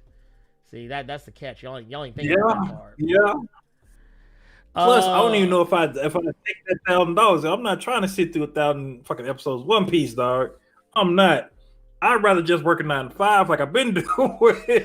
Damn. See, look, because I could have got that 1,000. Conway Burtendall coming through the $4.99 super chat says, Blerd, as the last thing, man, Blerd, Herb, man, I love you guys.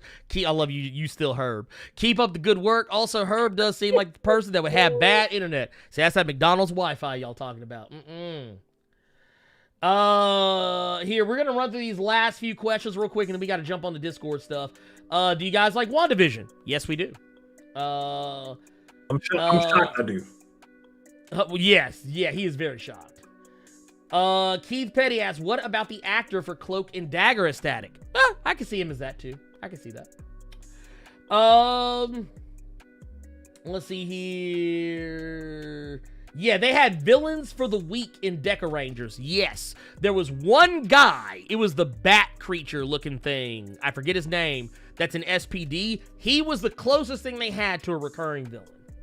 In Deca Ranger, if I'm not mistaken.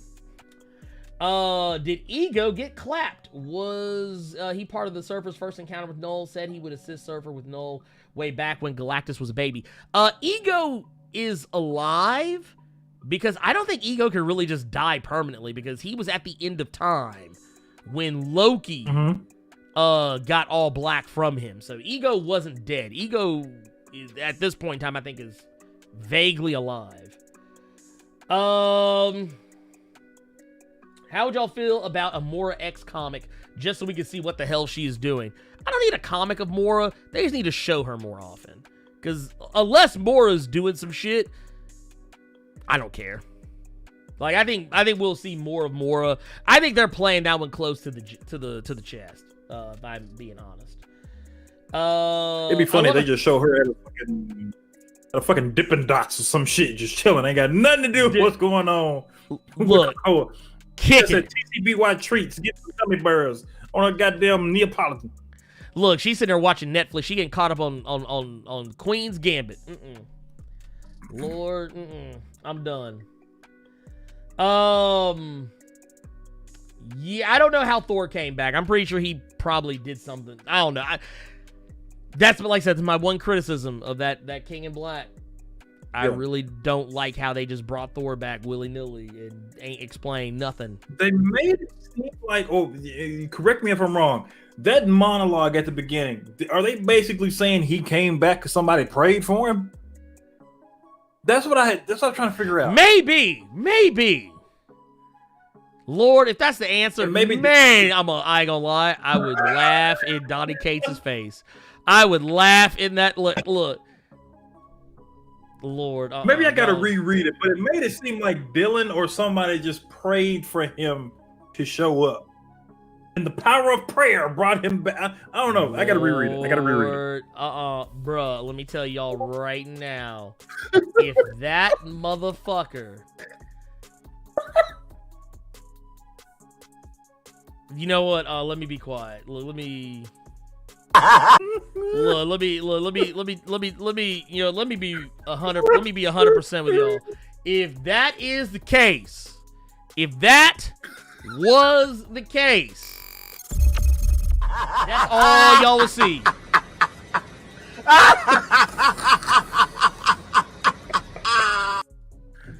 Look, that is all y'all see. I would post that video on Donny Cates' Twitter. Lord, I would fucking die. Y'all, please tell me that ain't the real story. Okay, let's answer some questions from Discord real quick because we already are. Like we're always over on time. I feel like. Yep. Hey, I just got a message from Parallax Stella. I need to see what that's all about.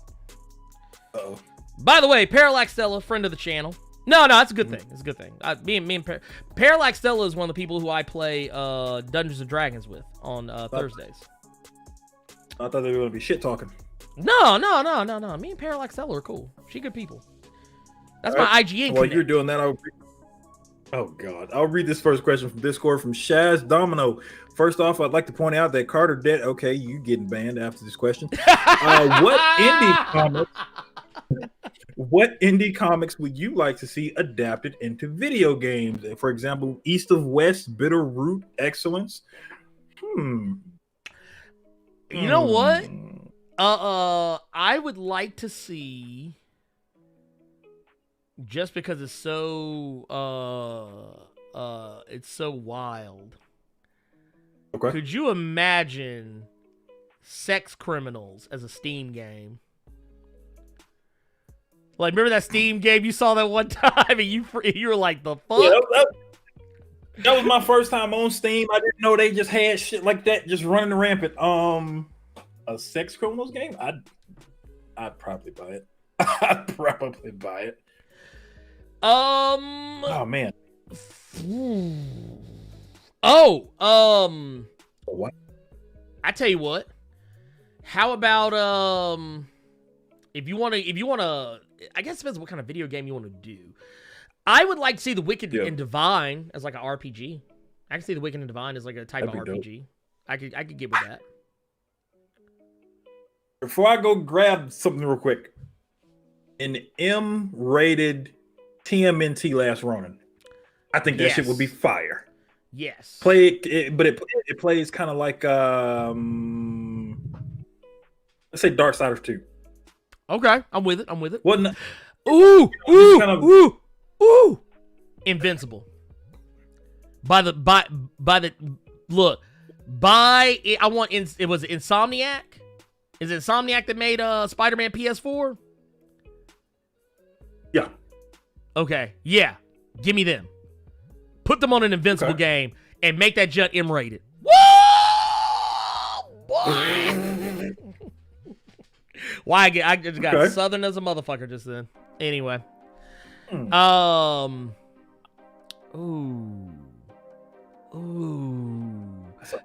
Give me Bitter Root in a Darksider style. Give me Bitter Root with but I want it as multiplayer. That would be cold. Dude. That would be cold. Whoa! Like Darksiders Genesis, except it's it's not top down. Like that would be cold. Dude, and you could look. Hey, whoever's out here, please make it happen. Put it out there in the ether. I'm just telling y'all. You heard it here first. God damn it. Oh, man. What you got? You will disagree with me on this one before I go do this thing.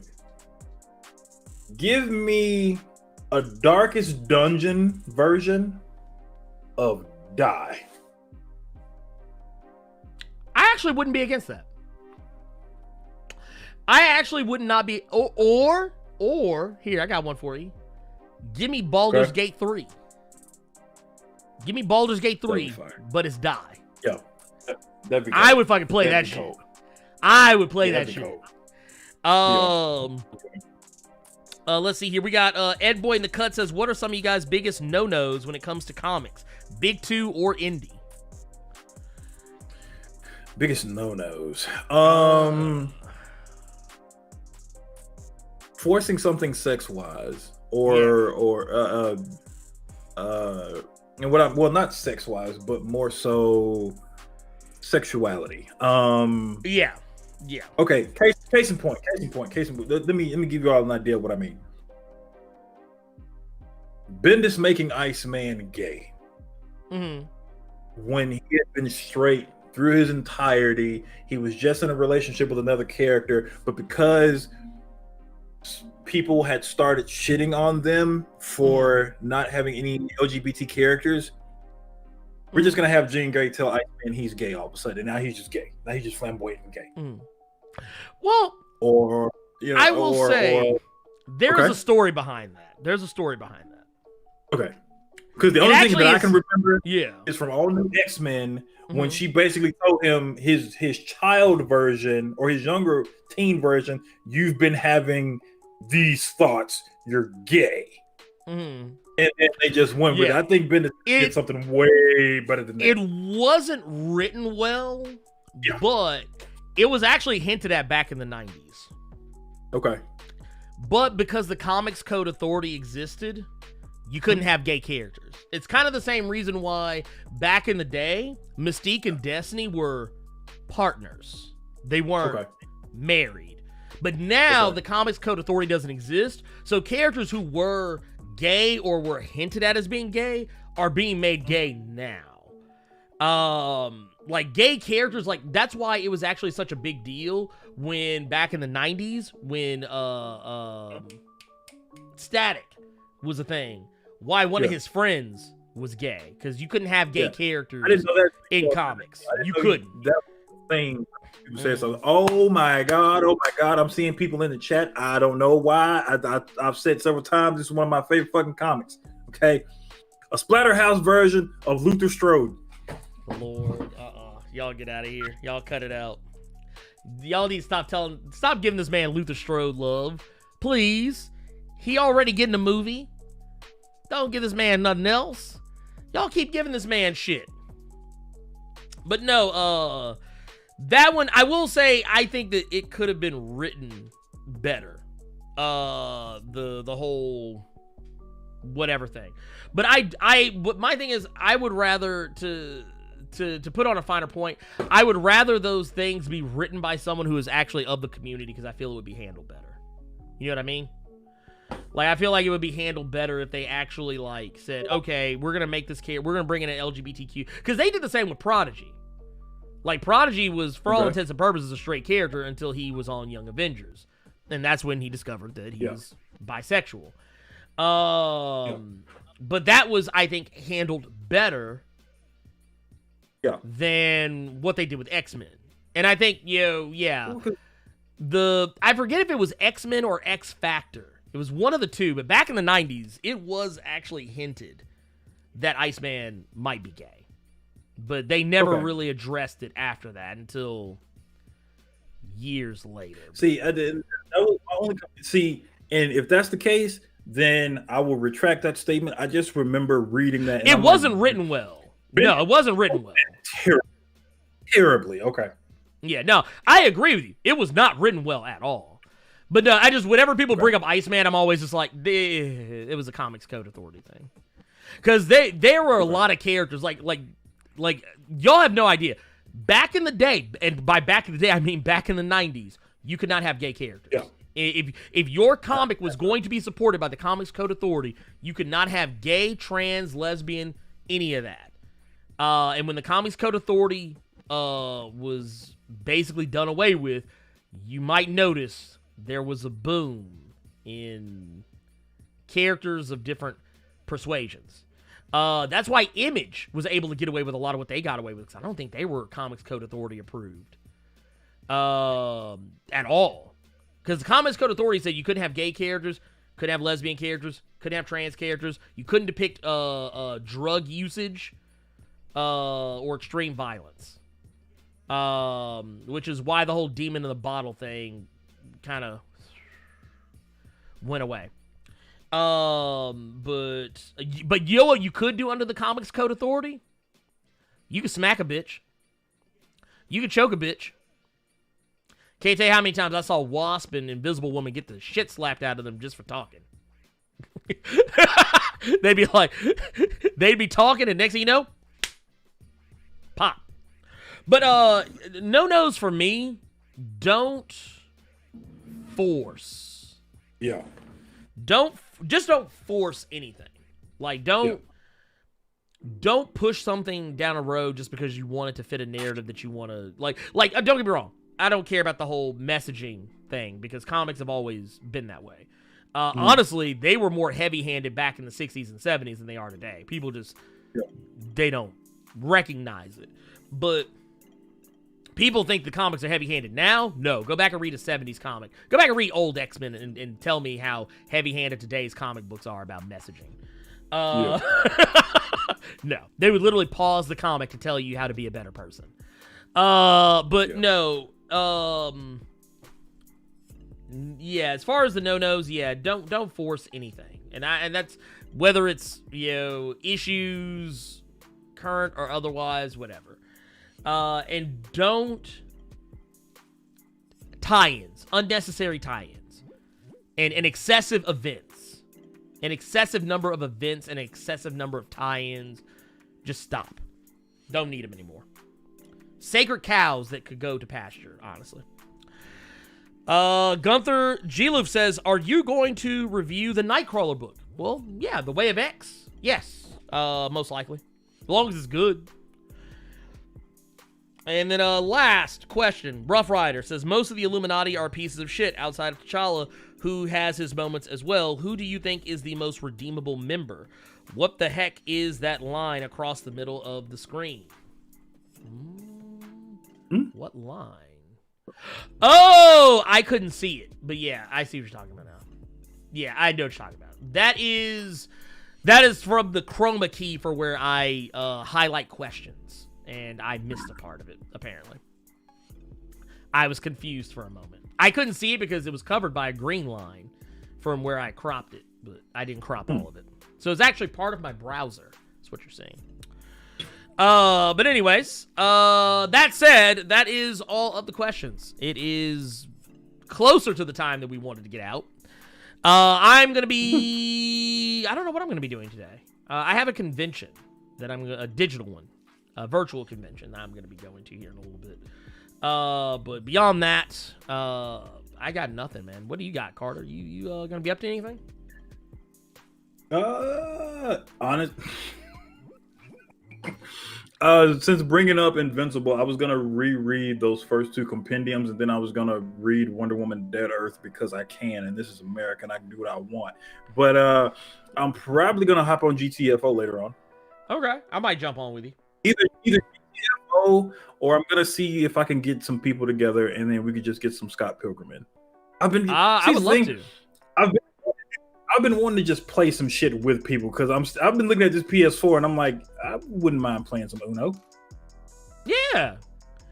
Dude, we can play some Scott Pilgrim. Dude, I've been wanting to play Scott Pilgrim like legit. I mean, I've been playing it. I just been playing it with my kid and, well, she's a kid, so she Damn, he just called his baby trash. He just politely called his baby trash.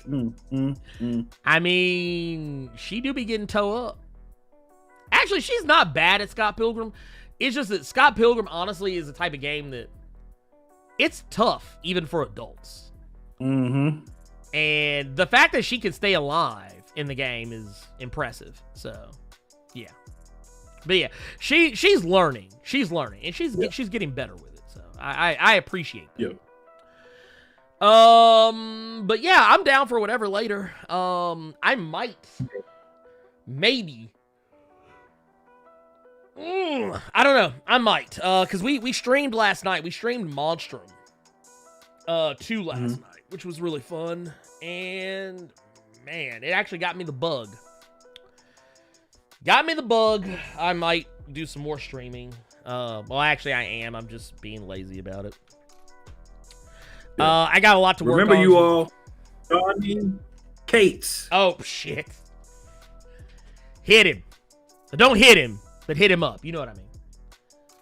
And I will be hitting him up later as well, because, people like knowing things. If that shit ends up, I will squeal. I will actually squeal if that shit happens. Oh, that if he, mind. Like if he actually says he'll come on the show? Yeah, dude, I'd squeal too. Or Aaron. Jason Aaron, I'll lose my fucking mind. Oh. Yeah. I won't even do the show. I won't even do the show. I'll be in too much of a fangirl mode. Even to do the show, I'm gonna be a viewer too. Mm-hmm. Just saying. I mean, I would just sit there and stare at them. They'd be like, "Oh, do you have any questions?" No, I just wanted to look at you. Actually, no, if I can get Jonathan Hickman or Al Ewing or actually, I want to ask David F. Walker to see. There's certain people I want to invite on, but I don't want to because I know the chat will be problematic. Like, see, I would actually love to chop it up with Bendis, but I know motherfuckers will give him a hard time, and I'll be like, nah, we ain't doing that. I mean, I would love to chop it up with Aaron, but at the same time, I'd be like, Leo, I'm a really big fan of your Southern Bastards book. Where the fuck is that? Also, your Avengers is kind of lacking, my guy. Like, damn! I like the Phoenix stuff. Oh, you know what we didn't do? We didn't do recommendeds. Oh, God. We didn't do recommendeds. I was in such a hurry to get out that we didn't do recommendeds. I tell you what, we'll do them real quick this time. Okay. We'll do it real quick. We'll do real quick. Like, just like, this is like and you know what? I can do this because mine is a quick in and out. All I'm gonna say is just go read it and treat yourself because it's actually legitimately good. And that is DC Future State Shazam. DC Future State Shazam. Boom. There you go. It's actually that book was actually lit. I wasn't expecting it to be good. Go read it. There you go. That's mine. My recommendation. What's that? Future State Shazam, #1. Oh, damn. There you go. Bam. There you go. Look at it. Boom. There you go. That book was actually high-key good. I actually was really surprised. I was very surprised it was as good as it was. I was like, damn, they actually, oh, shit. I was like, oh, they going there? All right, let's do it. You would be reading all the Future State shit, so I thought I was pulling one over on you by recommending the Future State book. Damn. I loved it. Okay, I loved it. Okay, I loved it. I loved it. So, yeah, there you go. It's lit. It's high-key lit. Mm-hmm. Not to mention, you get to see Vixen. You get to see Tanya Spears, Power Girl. Yeah. The Question. This is not Vic Sage. Man. I just love the fact that Question be getting wild problematic with Shazam. Like he'd be like, nah. Regular ass dude talking bad to him. Mm-hmm. Look, talking grimy as fuck to Shazam. I was like, Lord, you better be glad. Look, see, you better be glad this Shazam and not Black Adam, because Black Adam had killed you. Look, The Rock would have killed you. Also, I just thought about something. I find it funny that The Rock is playing Black Adam, and what is one of the key areas in Shazam lore? The Rock of Eternity. It's all come full circle. Anyway, we get out of here, y'all. We are out. Catch you guys later. Keep it plus ultra. Make sure that we see y'all next time. Go watch all the videos. Go do stuff. And I don't know. We're out of here. Anyway, bye.